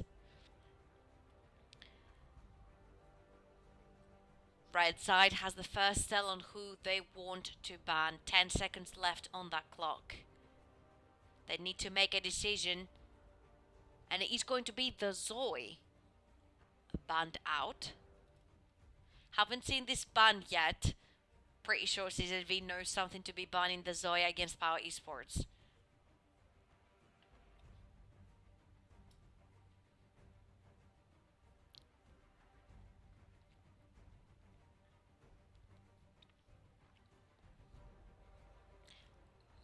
Gina, very dangerous pick with the new perks added to the trees that you can choose. So he is going to be getting banned out, a third ADC to get banned out in this game. Last ban for the red side. 10 seconds on the clock. Let's see what they're going to choose. They need to choose wisely. There is mid lane and top lane left. It is going to be the core key for the mid lane. On the side of CZV, they do have open their ADC and their top laner to choose. Let's see which one they're going to choose to counter with. Since they are red side, they do have the last word on the pick phase. Last ban for this game, it is going to be the Ezreal. 5 ADCs, 6 if you want to count Corki in. He is an ADC, but he's played mid lane, so we're going to say 5 ADCs banned in this pick and ban phase. And let's see what CZV has left to play.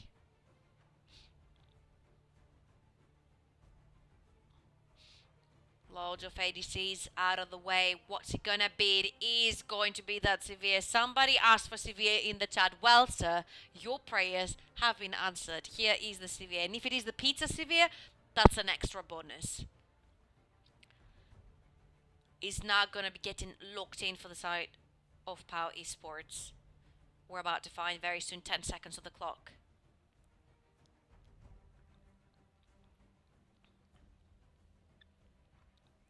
Locked in the Na, it is for the top lane of Power Esports, and last pick for them is going to be the mid lane. Cassiopeia is banned in this game, so let's see what they're gonna choose to go with.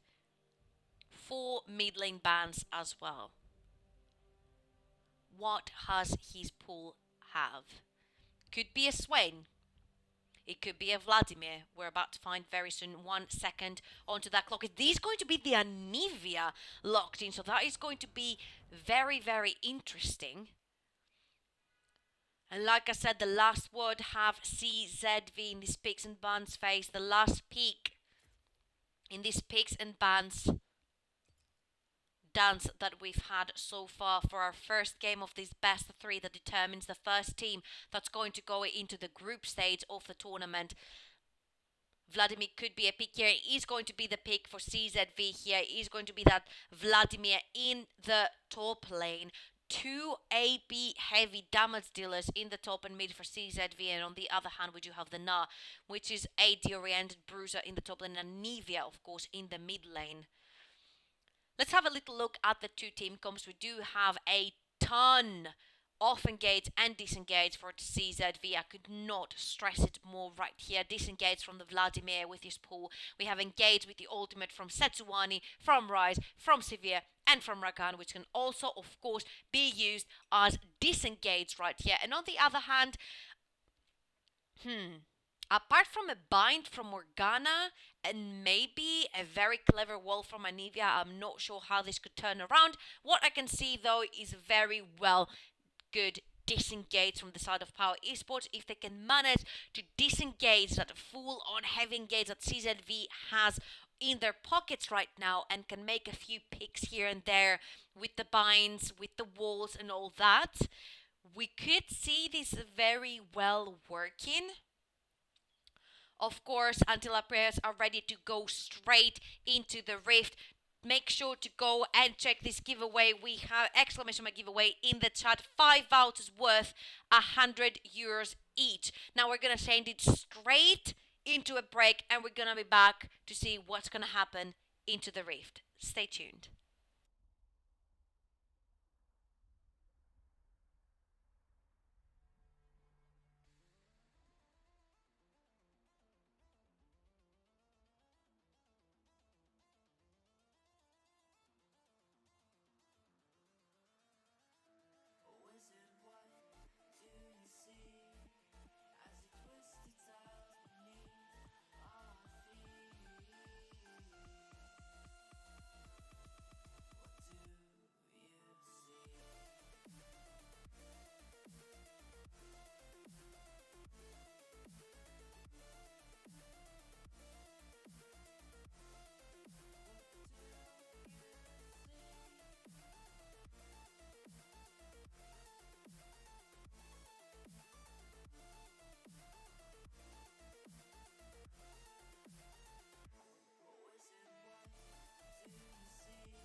ESLgaming.com.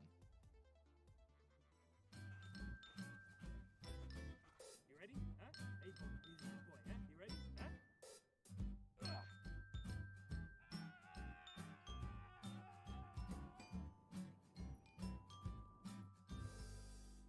Start your esports career now at play.eslgaming.com.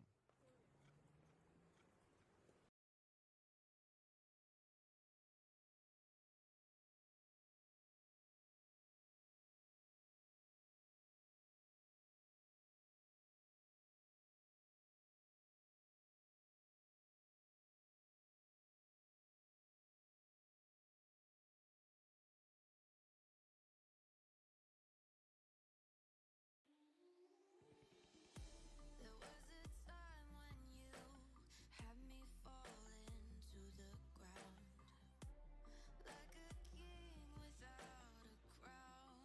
Whoa, why you make it hard? Don't let me down.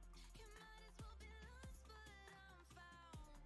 I'm waiting for your love. You just keep me hanging on, and I deserve to stay, and I'll find my way.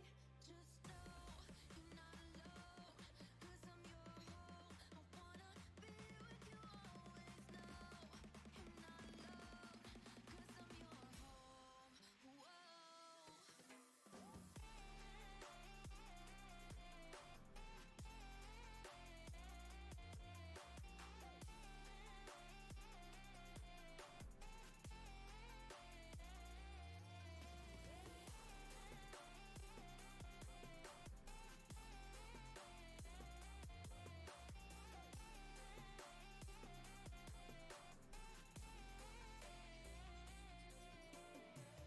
In the dark we fight, you take the wrong and you make it right. Like a firefly, you are glowing at night. So don't make it hard, don't let me go. I wanna hold you tight when you're cold. I'm waiting for your love, you just keep me hanging on.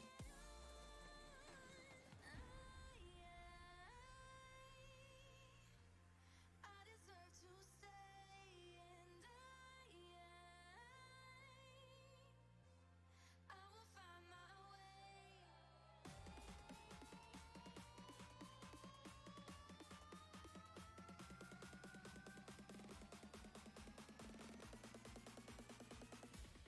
I will find my way.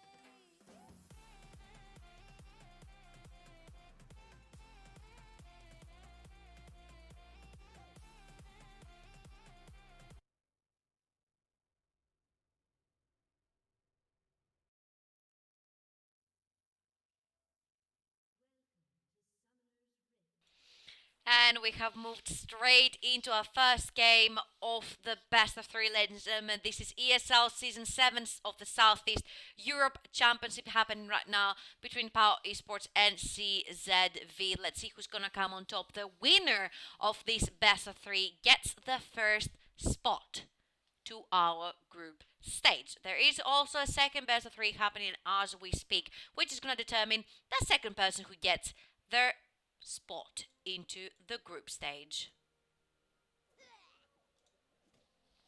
We do have a little bit of a rumble going on between the Na that has found the Swain in the top lane Tribers. Minions have spawned.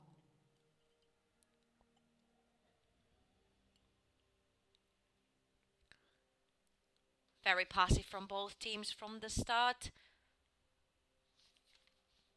So Joanne is going to be heading towards their blue buff. They're going to have respective starts. They're starting both from the bot side of the map. So we might see some action on the top side of the map from both of them, which could result in a kill, as we do have damage dealers in the top lane. And of course, we do have the Kazakhs as well. Once you get isolated, you're pretty much dead, let's say, especially at the start of the game. So let's see how this game is going to be going underway, as both the bot lanes are heading towards their respective lanes. Severe is a very pushy lane. Want to go straight into the tower, but you do have a Morgana Zarya lane, which kind of defeats the purpose of that.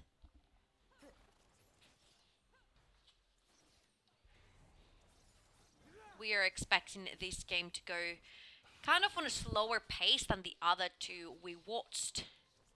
But on the side of Power Esports, you do have a more of a mid-game oriented team. If you take the Zarya out, which is a very strong late-game ADC, and on the other side, you do have that Severe that shines really bright towards that late game when you have a full item build. So where ADCs are concerned, of course, they both do scale very well into the late game. Now for the Anivia, we're gonna have to see what route this is gonna go. Probably it's going to be something like a Seraphs into a Death Cup, but we're going to see, because we saw that the Rise is very strong. We do have the all-in there though for the bot lane.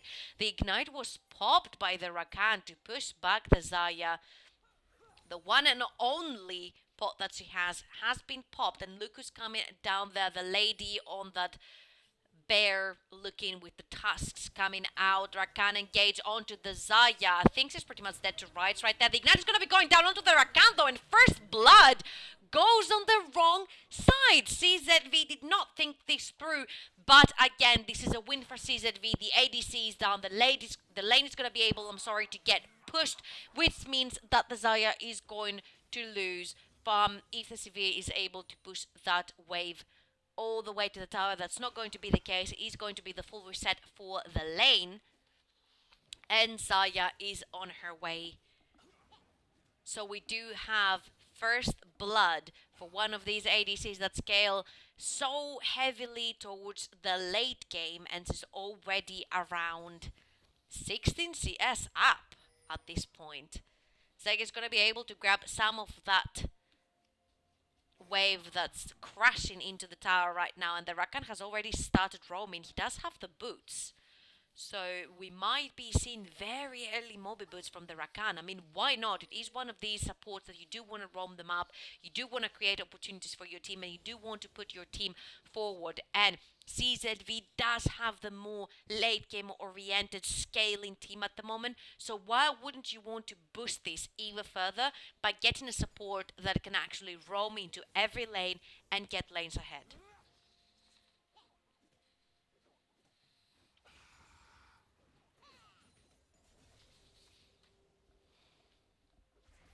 Zarya is catching up at this point. It is only on an 8 CS deficit right now.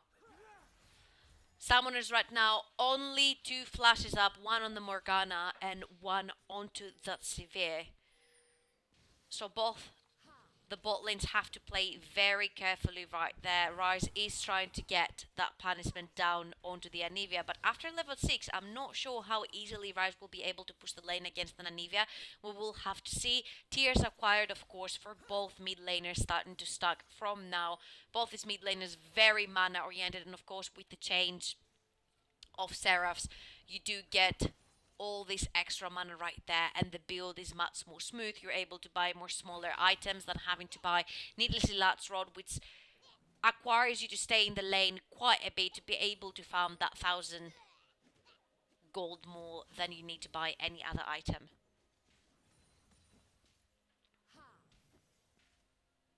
Both mid laners trying to push both their lanes in. Right now we do see the Anivia hitting that level 6 mark, and Kha'Zix and Sejuani are both on their way towards maybe the mid lane. No, they both changed their mind and they're going into their respective enemy jungle.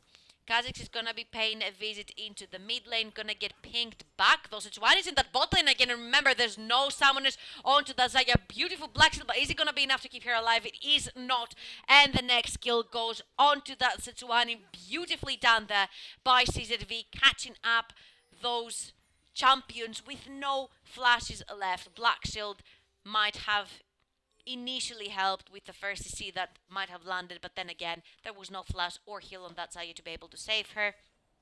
Severe is gonna be pushing that wave under the tower over and over again. This is going to be a huge CS deficit in the bot lane.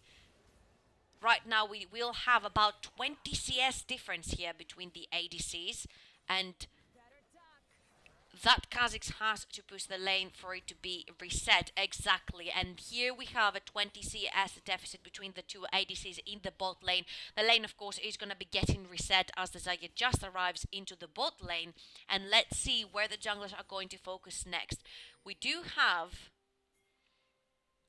a Cloud Drake up, which means that the top laners don't need to to keep their TP for some sort of fight if it was to happen. Again, if you do have a Mounted Drake or an Infernal Drake, usually top laners might be able to keep their TPs to join their teams. Also, I wanted to point out that the Ryze this time has started with a flash heal instead of flash ignite that we saw last game. Very, very aggressive, that Ryze from Wild last game, which resulted in a lot of kills for him. Pickmort in to the left side bush is going to counteract that ward that the Ryze just put down. Blue buff going over to the Anivia. Whilst on the other side, I think Sejuani picked up her own blue buff. It didn't go to the Ryze. Vladimir going into the enemy jungle just for a quick sneak peek right there, just to see what is going on, where exactly the Kha'Zix is, and they have pinged him out. They know exactly where he is. Oh, the blue buff actually did go to the Ryze. So we do have both the mid laners with a blue buff right now. Let's see how this is gonna go. Beautiful stun under the tower by the Anivia. A lot of damage onto that Ryze. Big misstep right there from the mid laner of CZV, and great punishment by the Anivia right there. Kha'Zix is going to be making his way towards the mid lane, but he has been spotted by that pink ward.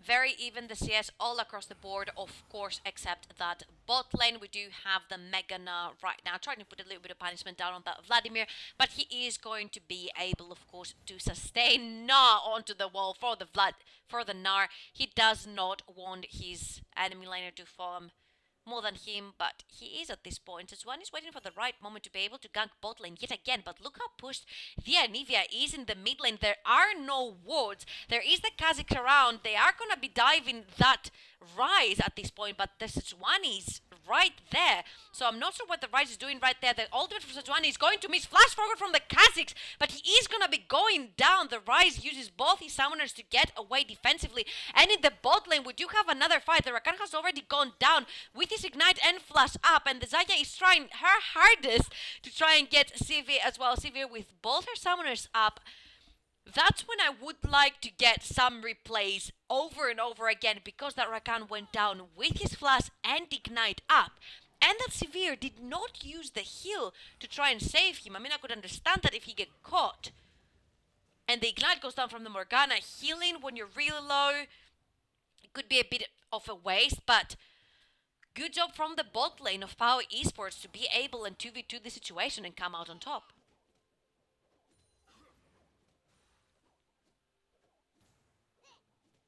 CS deficit down in the bot lane still, though. That gives a little, that 2v2 that was won there by Power Esports gives a little bit of a breathing air to their bot lane, since they are so much CS behind.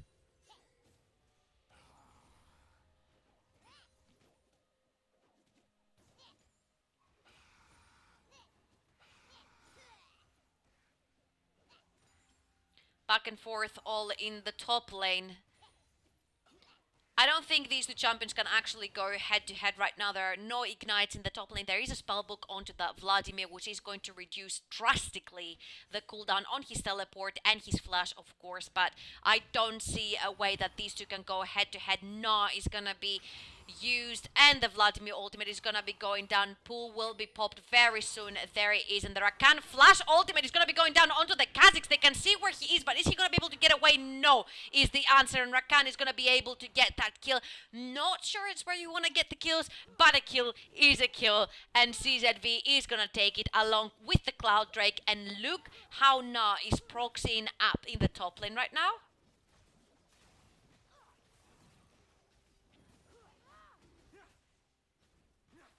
Cloud Drake is going to be going in the end to CZV, and we do have this back and forth in this game as well. Zaya has managed to sort of pick up the pace on the CS right there. And there are a lot of summoners that are down. The junglers can't do work on the map right now. Pinkward's going down all over the map, trying to deny vision one team to another. Let's see when the next opening will be found. We have not seen yet that Rise ultimate being used. Kha'Zix is heading towards that top side. The red buff will be spawning very soon, and Nivea will be very happy about that, I'm pretty sure.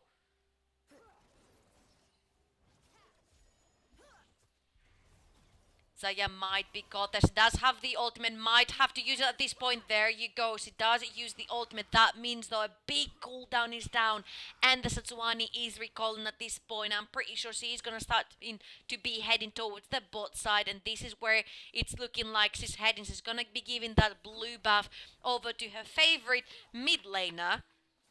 And I'm pretty sure we're going to have some action, because with that Zaya ultimate being down, there is a chance of a kill. Kha'Zix is staying around because, of course, Power Esports does know that with the Zaya ultimate down, yes, there is a flash, but the big ultimate of Zaya, which gets her out of so many sticky situations, is down. So that is the chance for CZV to act. That is the time gap that they need to act if they want that ADC down.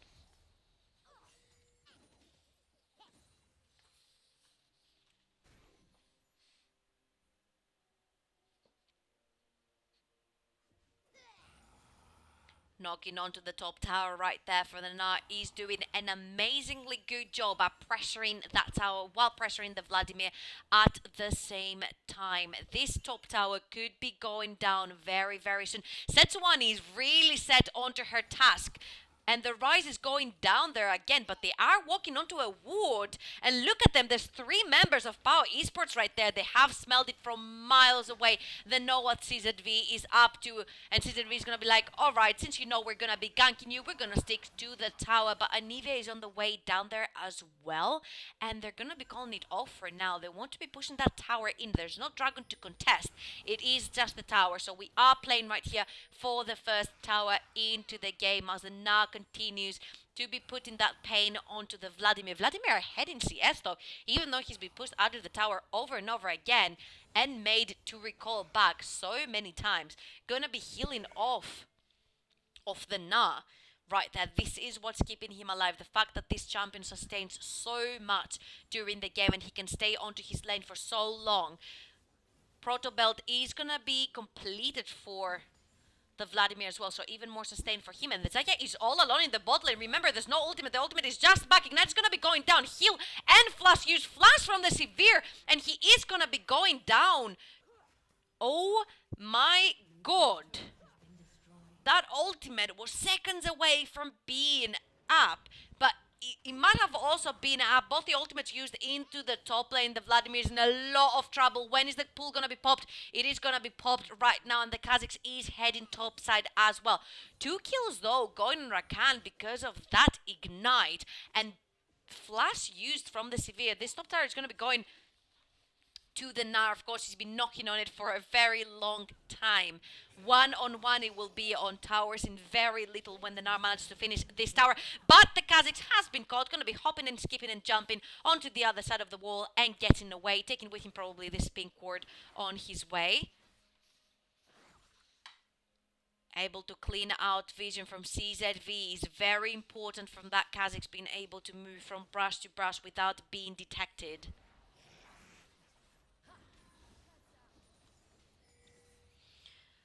Here we have the first lane swap. CZV is putting their mid lane, in the mid lane, their bot lane, and Rise into the top. Vladimir has swapped to go to the bot lane. Both the stuns right there miss for Power Esports, and let's see what's the next move. 2,500 gold in between these two teams is nothing at this point. Most of the kills are onto the Rakan from the side of CZV, and of course the Sejuani, which is the big tank for their team. Knocking on the middle door it is for CZV as they're pushing the way forward. They are planning a dive. They have been spotted. Kha'Zix has found himself a Vladimir. I'm not sure he can win this fight. Here is the dive. The Sejuani is diving the first tier 1 tower and the Rakan with her. Zaya is gonna be going down. The Kha'Zix is in a very wrong spot, and Sivir has been caught from the Narsi. Is gonna be going down as well. And what is going on right here? Sejuani is going to be running from the hills as the Nara is coming. Knock up from the Rakan. They are turning onto this Na, who has not got Mega Na yet. He's trying to get the Sejuani. Now the Rakan is the one who is retreating right here. Flash from the Rise to try to get away. And Flash from the Anivia to try to get the two people who are so low in health. The heal pops onto the Sejuani from the Rakan. Can they get them? No, they're duking one after the other, the rocks, but the Kha'Zix is coming, and he might be able to get the Sejuani, and indeed he is. Another kill going on to POW Esports, and there is a Mountain Drake spawning in 7 seconds, which most likely is going to be in POW Esports' hands. Very messy from both teams, and it ended up resulting in both teams having some losses in this fight. Not the cleanest, but if it works, it works. Mountain Drake is going to be staying alive for this time, and look at that. The Rise is waiting for that Zaya. The Zaya has no ultimate. She has no summoner. She is being run down. Another kill for the side of POW Esports, and they are heading towards that top lane. They do want the Na dead, but he is just going to hop, skip, and jump away. No big deal. Severe ulti popped, but nothing happened in the end. The Nar is going to be staying very healthy and alive in the top lane, heading a bit backwards from that tower. Another tower going down for CZV2 in the count for them right now. And they are trying to get that deep vision. The more towers you get, the more deep vision you can get onto the map. Trying to get that tier 1 tower in the mid lane as well. That is going to be the big win here for CZV. If they are able to get that mid tower, it splits open the whole actual game. Severe has been caught by the Kha'Zix, but Rakan is right there to knock him up. Is he going to be going down? He is, but to Sejuani, and the Vladimir is trying there to keep the rest of POW Esports busy with him while their Kha'Zix is going down. On the other hand, CZV manages to get that Mountain Drake, which is going to be so very useful into taking these towers down. They do already have 2 in their pockets, and they need the last outer tower left, which is that tier 1 standing in the mid lane. Are they going to be able to do it, or are they going for the reset right here? It seems like CZV is going for the reset right here, as every single lane is backing up.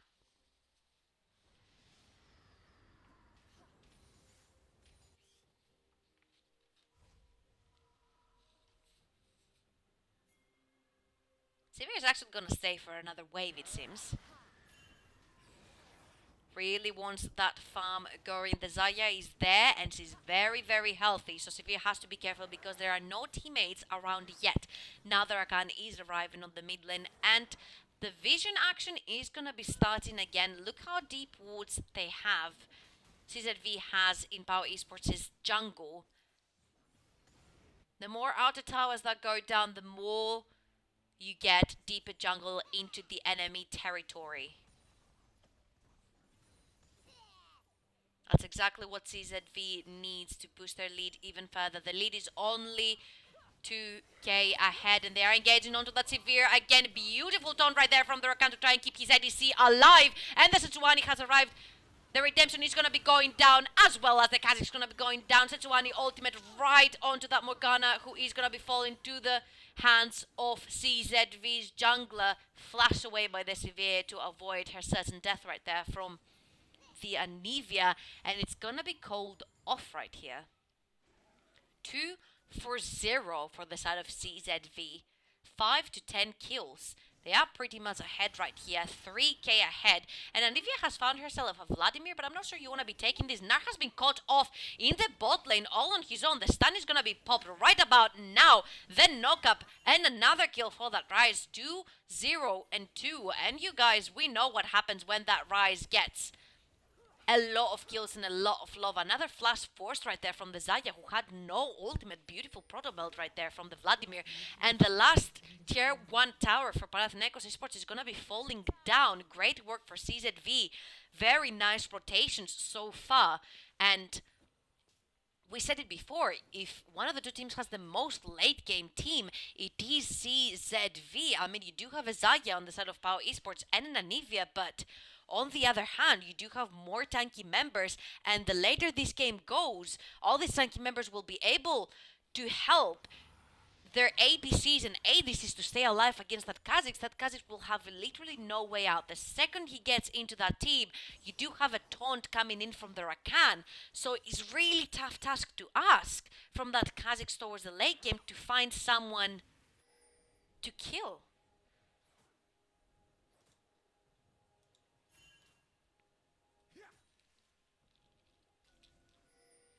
As you can see, there's a tremendous difference between the items of the two ADCs as well. We have 2.5 items onto the Severe right now and only 1.5 for the Zaya. The Severe is heading towards that late game much earlier than the opposite ADC on Power Esports is. Here we have another 1v1 between the Na and the Rise, and the Kha'Zix is right there. So let's see if the Rise is going to be able to get away. He is going to use the ultimate, go back into his tower, and stay safe from this gang. On the other hand, CZV are pushing that mid wave and heading towards that Baron area to get some control over there. Another 1v1 between the Nar and the Rise. This time, though, the Kha'Zix has stayed down there, and the Rise might be going down. Nar is getting that kill, but in return, CZV have their eyes onto the Anivia, who is all alone on the top lane. She has the flash. He is going to use the flash, but I'm not sure how needed that flash was between 4 people that are up there, and that could smell Baron right here, right now. 23 minutes into the game, CZV are going for this Baron call. The Morgana is around, but what can she do? Zaya is coming. The TP is going to be called from the Nar. Is it too late? Kha'Zix is coming as well. That Baron is going so low. Is it going to go to the hand of CZV? Vladimir ultimate is going to be going down, but Morgana is going to be going down first. And they have caught the Nar as well. Double kill for the ADC of CZV. And they're like, you know what? We're just going to continue with the Baron right now, but they have to be careful. The Kha'Zix is around. He's going to be jumping back into the pit. Can they get him though? He's going to go invisible, but not for too long. Unstoppable for the ADC of CZV. And now they can continue their Baron with no problem. Smite is up on the Setsuani. It's going to be going down. This is CZV's game, and they're proving it so far. 6k gold ahead, 24 minutes into the game. What does Power Esports have left to turn this around?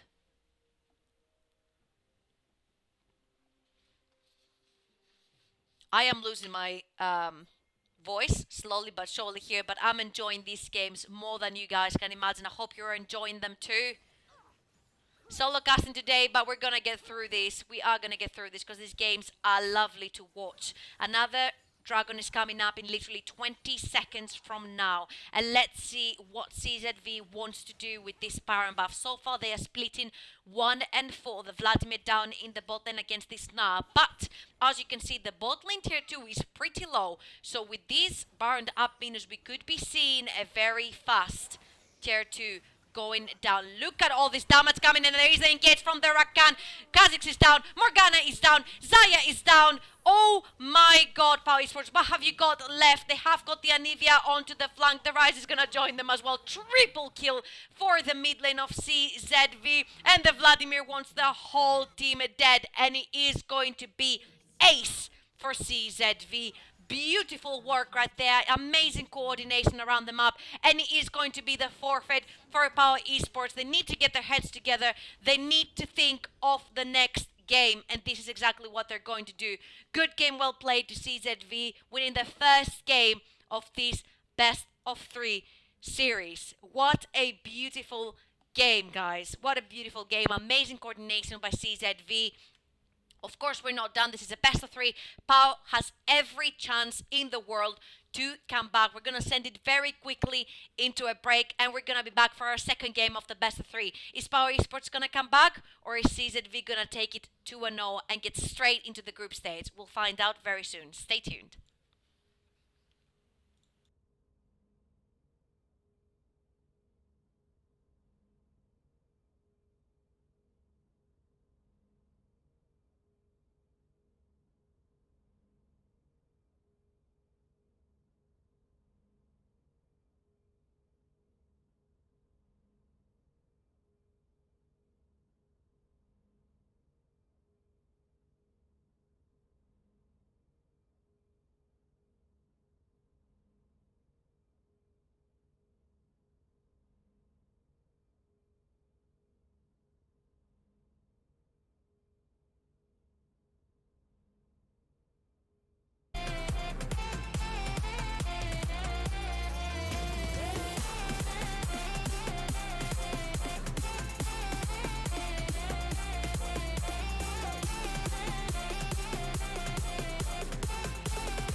each other to forgive and make amends. If I had known then what I know now, I wouldn't have said what I said. I took the long road, thought I'd be better on my own. Sometimes what's right is wrong instead. 'Cause I was too young, and I didn't understand that you are the one. And I can't wait to see you again. Oh, I can't wait. I can't wait. I can't wait. 'Cause I was too young, and I didn't understand that you are the one. And I can't wait to see you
I remember the fade in your eyes.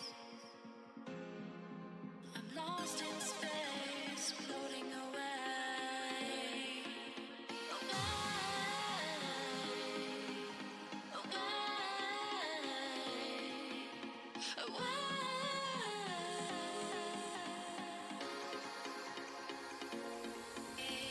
I'm running away from you. I'm running away. I'm running away with you. I'm running away. I'm running away from you. I'm running away. I'm running away with you.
team apparel now at shop.eslgaming.com.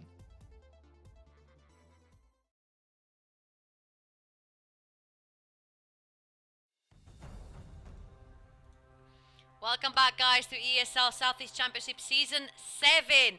We are about to go into picks and bans phase for the second game of our first best of 3, where one of the two teams is going to go straight into group stage. So let's have a look. How is going to be on the blue side yet again. Setswani, they chose to be the first ban this time. Camille, on the other hand, getting banned. A lot of aggressive top laners have been banned throughout this whole series we have seen today. And at last, guys, at last, the first Rise ban is going down. We are going to see a game where Rise does not get to participate in. Kaisa, of course, as well banned, as in all of our games. Cassio, on the other hand, as well as Caitlyn. That ban phase was very, very quickly. Both of the teams got into it very determined. They know exactly what they want banned. Let's see if they know exactly what they also want picked. Zaya is gonna be getting locked in yet again for Power Esports. It was the little sunshine that they had in the team going on last game. So let's see how she can do this time. She was very deprived from her farm though, I'm sorry. But hopefully this time she can be very well protected. And of course, we need more vision around. Rakan again open. We saw what the support of CZV was able to do with Rakan. Literally opened up the whole map. But Boots first straight away and managed to open up the whole map for CZV. Every lane he got into, he created situations in. He created ganks, he created kills. Of course, you want to grab the Rakan anyway, because with the Zaya first pick, you really don't want the Love duo on their full power. Trundle locked in for CZV, could be their jungle, could be their top. Most likely jungle, but it is what it is. It is a flex pick, so we'll see later where exactly this Trundle pick is going.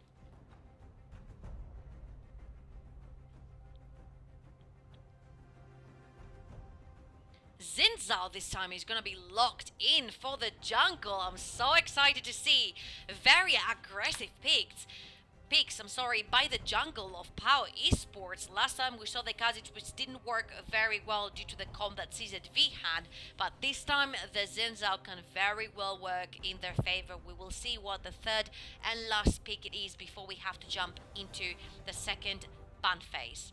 So let's have a look. It is going to be the Brom. Very nice protective support for the Zaya. Did have the Morgana before in the previous game. Worked pretty well up to the point where CZV was so far ahead that one Black Shield was not able to protect nobody.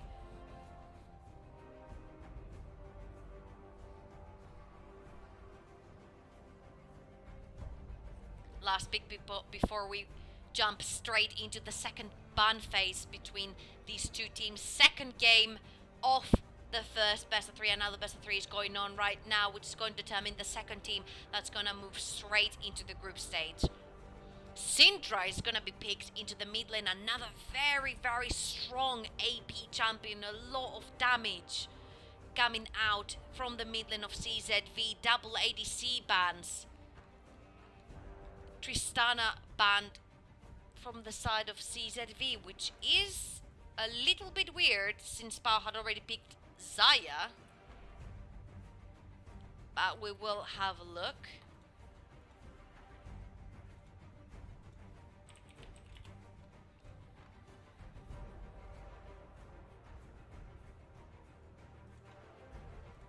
We'll get intel on what Power Esports has banned on that blue little square right there.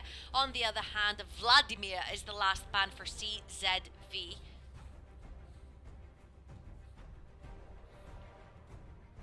Let's have a look. And Sion is the complete last ban for this picks and bans phase. Let's see now. We do have the ADC and the top lane / jungle left to pick for CZV. Let's see what they will choose. to pick as a last pick though, because as on the red side you are able to counter pick one of the lanes if that is what you wish, and that's what has right now. Severe is going to be again, so we do have the exact same bot lane for the red side. Last two picks for Power Esports is going to determine the full team comp that they're going to go with.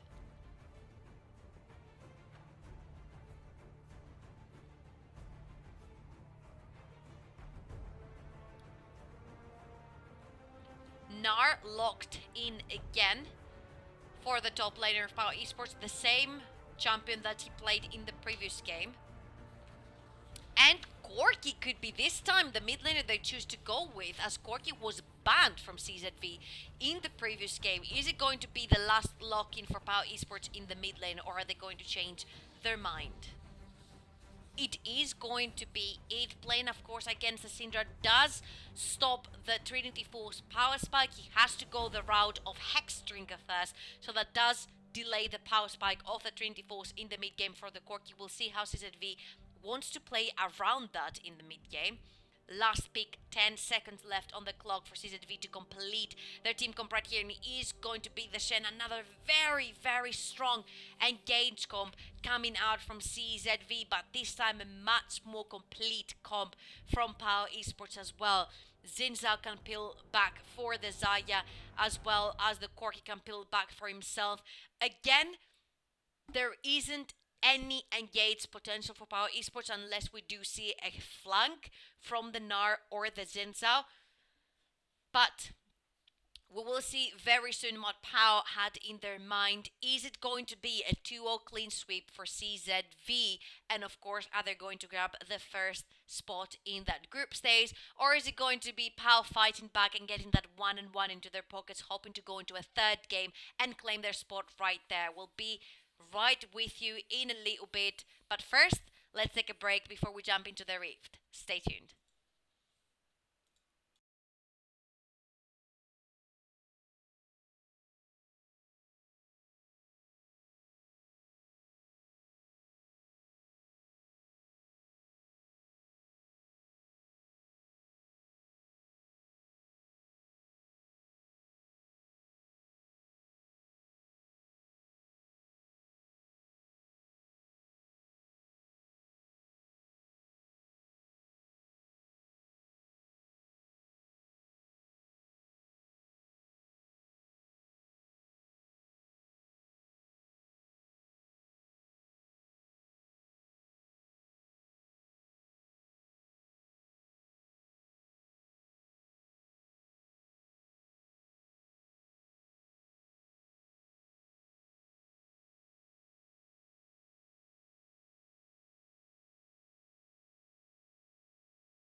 Start your esports career now at play.eslgaming.com.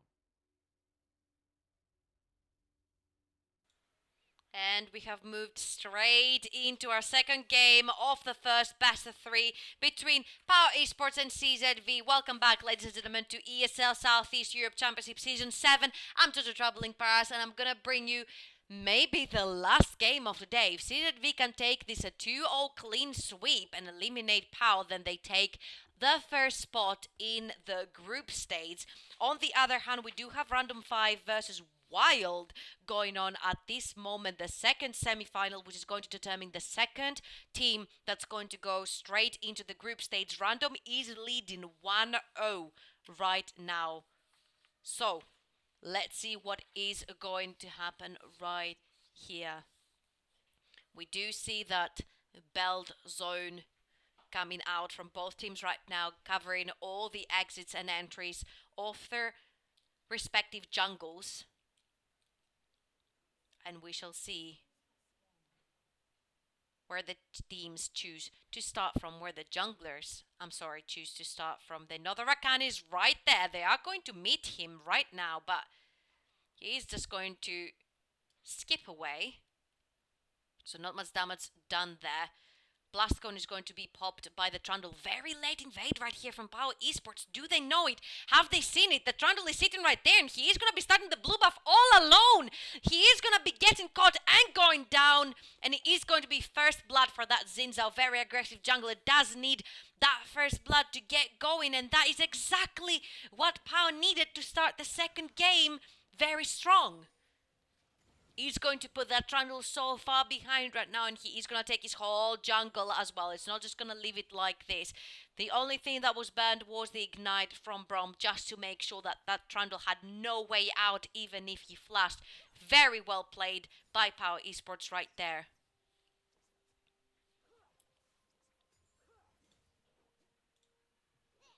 Again, as we saw in our previous games, the second you put the jungler behind, all of your lanes can push to the limit. You know that jungler is not going to be ganking it in, while Trundle has resorted into taking his red buff all alone. That is going to hurt, of course, his mana and HP pool, but he's not gonna go down without a fight. He is heading towards that top lane, which again, as we said, is pushing tremendously. If the taunt lands, he's going to land right now, and that Mega Gnar is about to go into Mini Gnar. And let's see if they're gonna be able to get him down.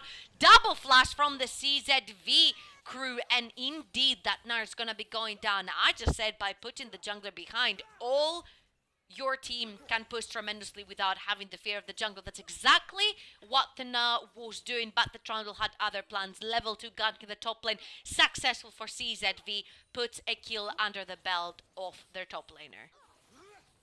And of course, flash used from the Gnar as well, and TP banned, whilst on the side of CZV, the TP is staying up. First, Dragon will be an Ocean Drake, so I don't think both teams want to fight over that. There is going to be some back and forth in the bot lane as well as the mid lane. Level 3 hit right now from the side of CZV and of course Power Esports.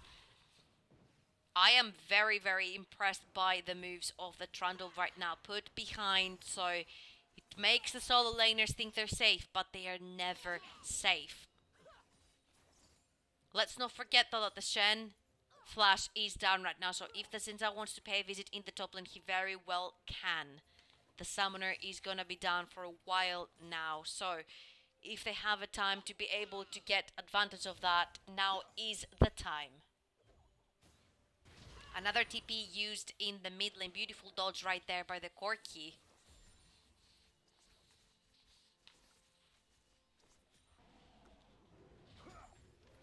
Let's see how this is gonna go. Mega Gnar transformation is going on right now, so the Sun has nothing to do with it. He is pulling backwards, trying to see as much as he can. That Gnar does counter the Shen at the start, especially when he is ranged, and that's what we see right here. He is pushing him back onto his tower every time, but let's remember, Shen does have his teleport, Gnar doesn't. Anything is meant to break up into the bot lane, Shen will be able to get there. So we do have a man advantage right now, a TP advantage, let's say. So a man advantage for CZV if there's a fight to break out. That Corki, I think he's taking the Skull Crab on the top side river since he pushed in his wave. That's exactly what he's doing. Look at all these hurt that the Shen is taking right now. He's going to have to back off and most likely use his TP. So really nice push right there from the Gnar, although he got put behind to bring his lane back to even. Trying to get that stand down onto the Rakan to possibly get that Xin Zhao into the fight for Power Esports. He's going to be into the bot lane, trying to get the stand to pop onto the Severe, but he does have that shield to pop, flashing away, but he has the Ignite burning up. Is he going to be going down? No. Both summoners used for the Severe to keep her and her support alive, but they do manage to keep themselves alive. They're gonna be backing off. They're going to just stay for a little longer. No mana or HP levels for the duo of CZV. That's dangerous stuff. Staying into this lane, and the Xin Zhao is chasing them away from their own lane. The Syndra is coming right now, and the Xin Zhao has engaged. The Rakan might be going down. He is gonna be going down to the Xin Zhao, but the Syndra is right there to take some blood back, and the blood is boiling on the Syndra right now, who is going to be trying to take away the Brom as well. That's what they're going to do. The Zek is trying mindlessly to take the Severe too, but no, it is going to be 3 kills for the side of CZV, and the Gnar is going to be going down to the gank of Trundle in the top lane. Beautiful coordination yet again for CZV, and Power Esports overstaying their welcome way too much into this bot lane. Not sure about the moves of the Xin Zhao right there. Beautiful pushing at the start of this gank, but then again, going towards a second tier 2 for 2 kills. Not sure how much that is worth it. 2 kills underneath his belt though, no matter what. And let's see what he chooses to do with them. 2 kills onto the enemy ADC though as well, which we saw what Severe could do in the last game once he took a little bit of breathing air and she got some kills and CS ahead. This time though, the CS is bang on even for the bot side. So let's see how this is going to go.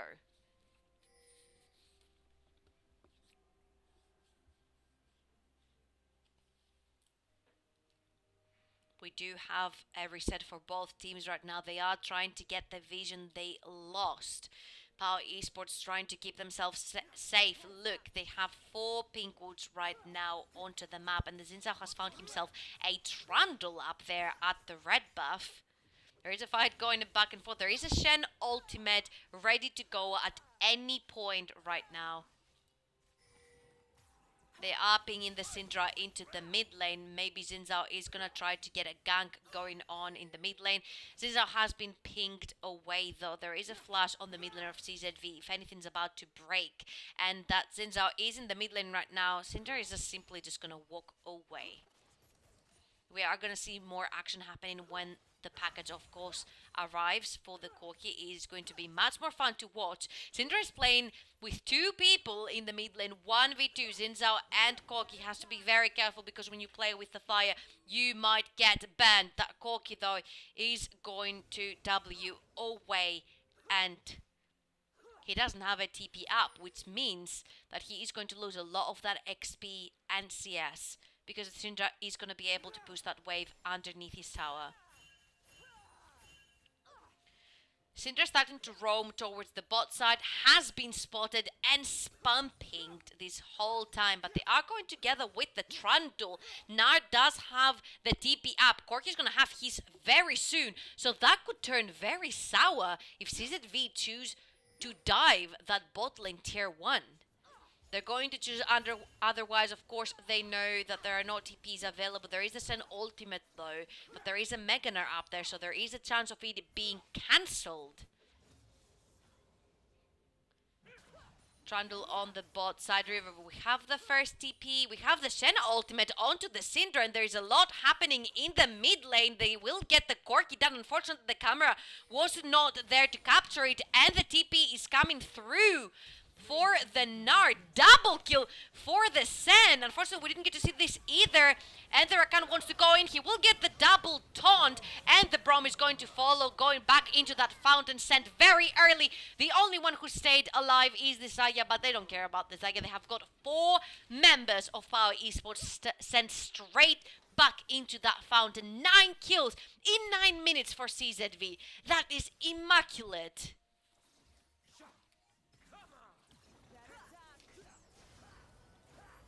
You better duck, and they are going to be diving that Zaya. It is an unofficial ace for CZV, and the last member that was standing is going down. He thought he was safe underneath his tower. That was a no. He wasn't even able to ultimate at this point, and CZV have their eyes on a 2-0 clean sweep.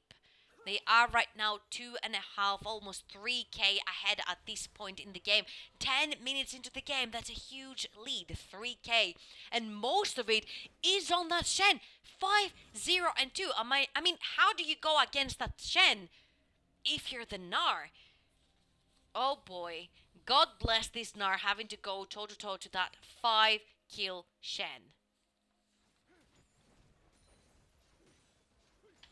Zinzao is going to be lurking on the bot side of his jungle. There is a...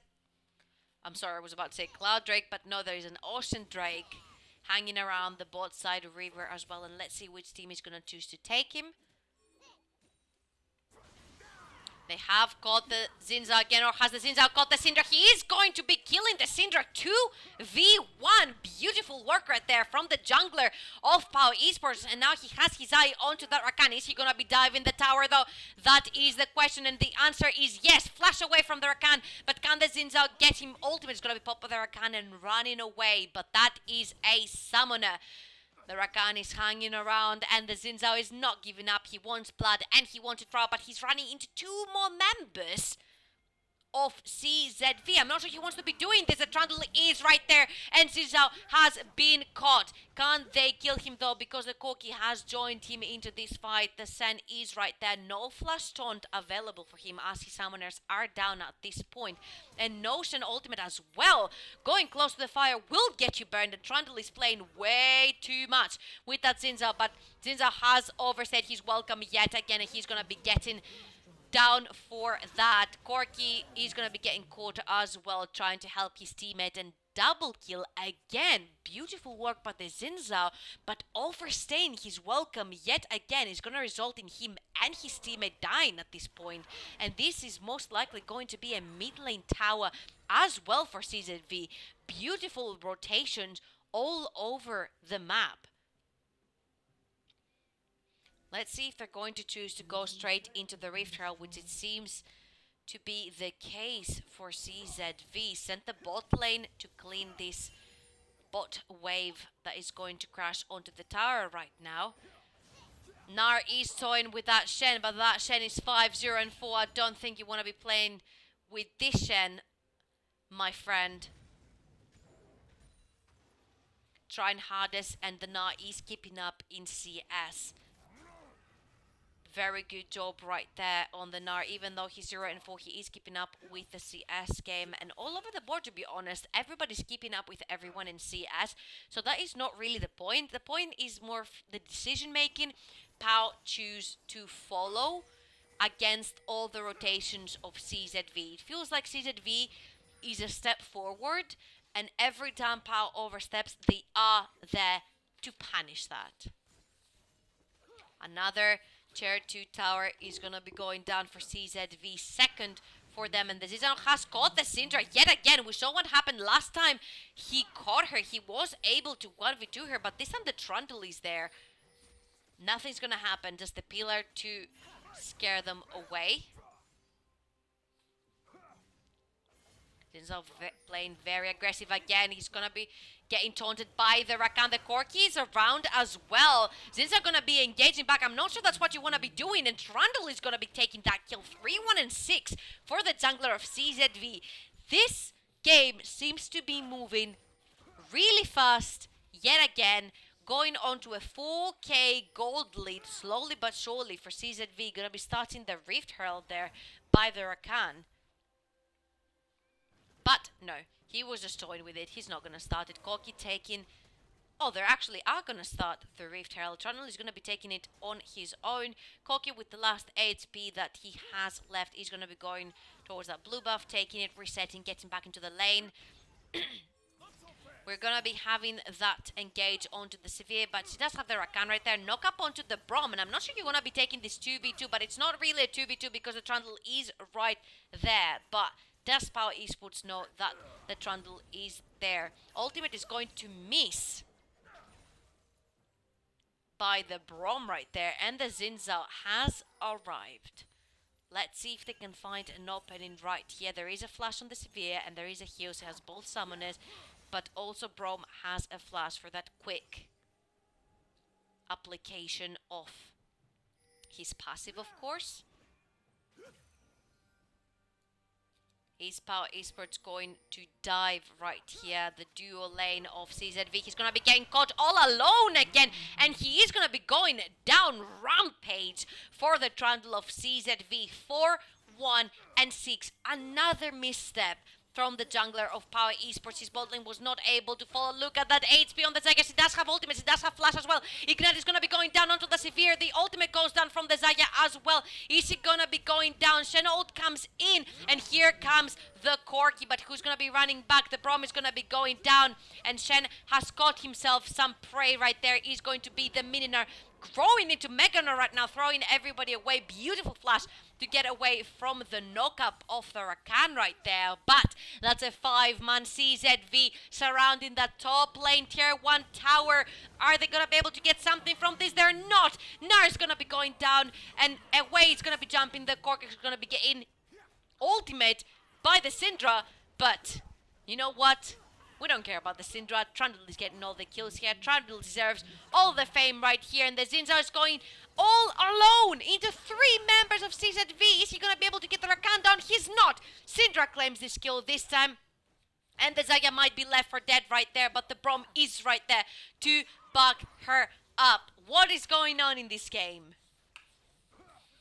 CZV is going to be taking this Rift Herald 5-man, of course. After that, they're going to be resetting and having their eyes onto their next prey, which, of course, with the Rift Herald, it becomes much easier. Control the lanes and take the tower that is defended the least. Here we have the reset from CZV, and let's see how they choose to play this around. 6k gold lead, 17 minutes into the game, 15 kills ahead, 6 of them on the Sen, 5 of them on the Trundle, 4, 0 and 7 on their ADC, and 4, 2, 6 for their mid laner. No kills on the Rakan. This is the perfect game yet again for CZV. What does PAO Esports have to reply to them? They need to do something to get back into this game. They need to do something to get back into this series, because if CZV wins this game, it is goodbye for PAO Esports and good game for CZV, as they will be moving forward to the group stage. So let's see how it is going to be.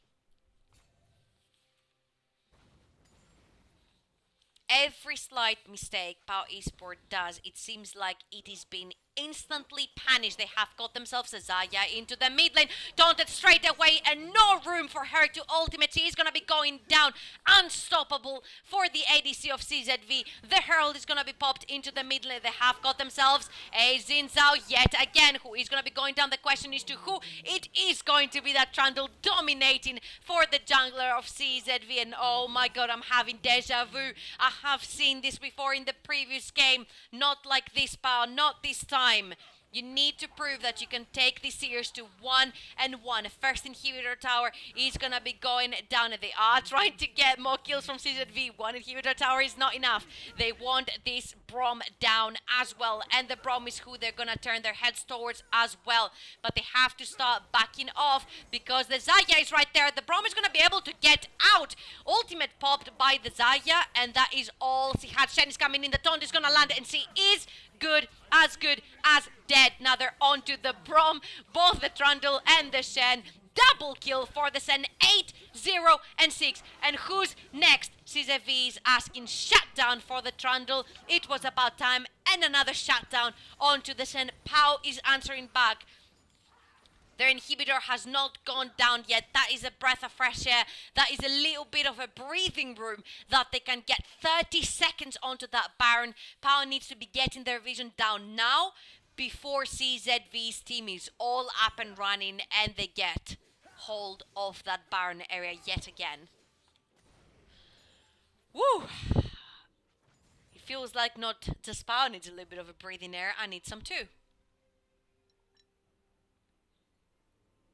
Water is your best friend, people. Don't forget to hydrate today. What a game. What a match. Let's see if PAO has what it takes to bring it back. We have seen them do it before. We know they can. This is it. If they do it, they need to do it now. This is the last chance. Once this Nexus of theirs is over, there's no second chances. It is going to be a 2-0 GG for CZV. If PAO needs to act, they need to act now. Package acquired by the Corki. The Severe's all alone in the top lane, and the Corki knows that. Are we going to see a 1v1 though? It is not going to be the case. The Corki is just going to clean up that pink ward, and he is waiting for somebody right there. All the vision acquired has been lost from PAO Esports around that Baron pit. Everything is cleared up. I mean, of course, you don't want to be running blind into that Rakan and into those Syndra stuns. Both top laner TPs are up and available whenever needed. Corki, of course, has this package still. Everybody's around that Baron area. We have the 1v1 going on between the Corki and the Severe, and somebody is gonna be getting surrounded. The Zinza has been caught again by the Rakan and the Trundle. Can he put up a fight though? The answer is no. He is gonna be going down yet again to this insane performance by the jungler of CZV. Double kill 8 2 and 10. They're trying to get a reply onto that Syndra, but can't they do it? Beautiful ultimate to be able to avoid the Syndra ultimate and dying, but killing spree for that Trundle yet again. 9 2 and 10, and the Brom is left for dead. Double kill, 4 kills acquired by the jungler of CZV. And what can you do, Power? How can you reply to this Baron? The answer is they cannot. Baron is gonna be given very cleanly to CZV, and they're gonna be having their eyes on that mid lane inhibitor that's sitting right there naked without a tower, ready to be taken by CZV.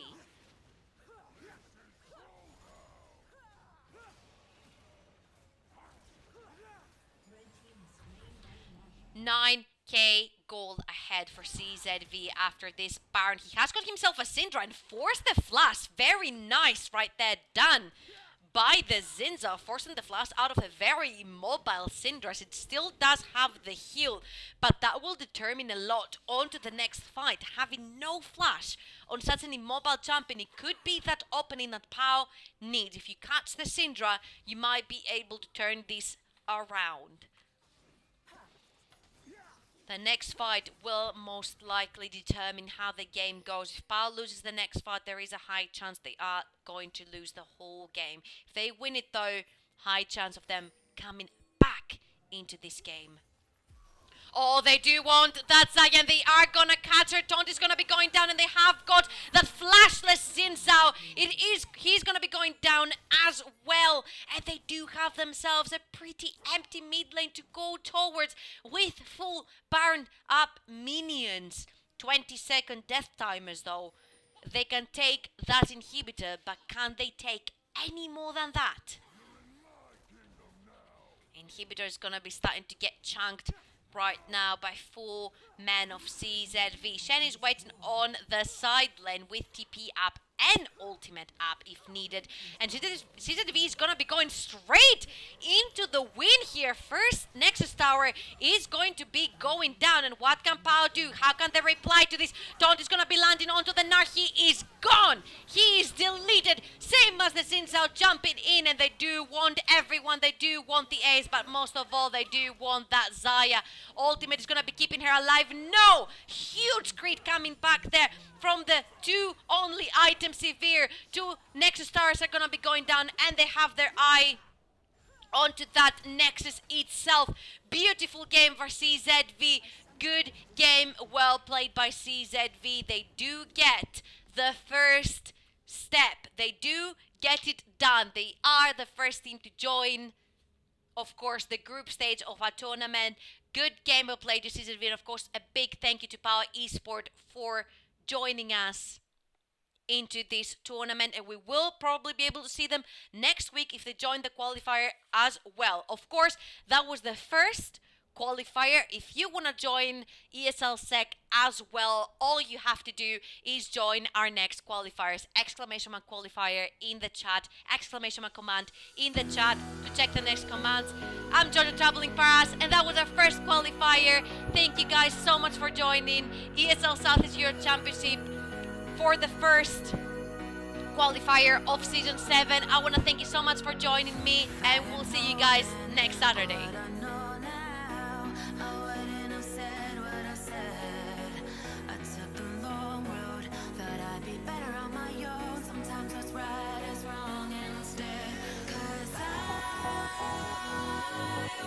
Too young, and I didn't understand that you were the one, and I can't wait to see you again.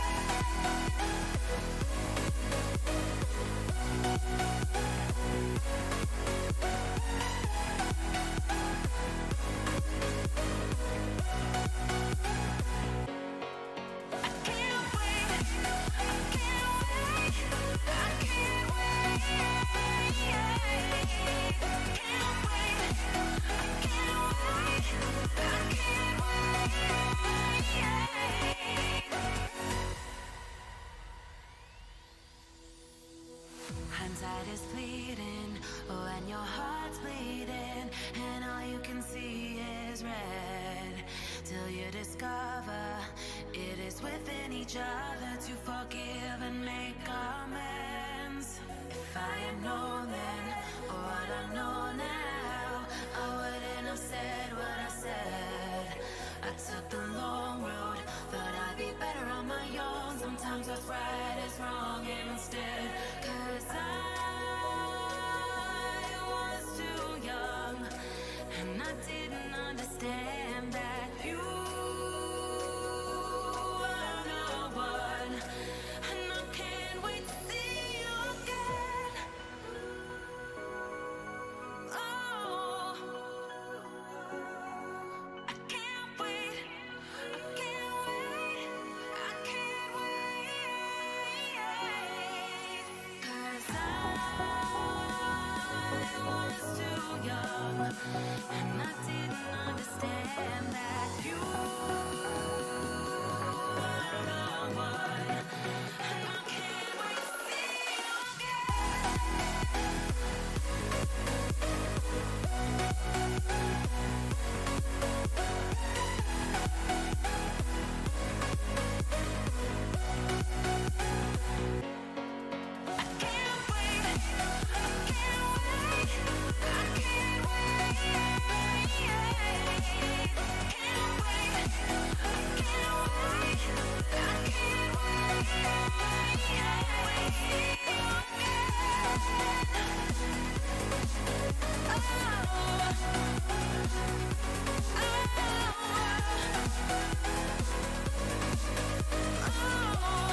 the fade in your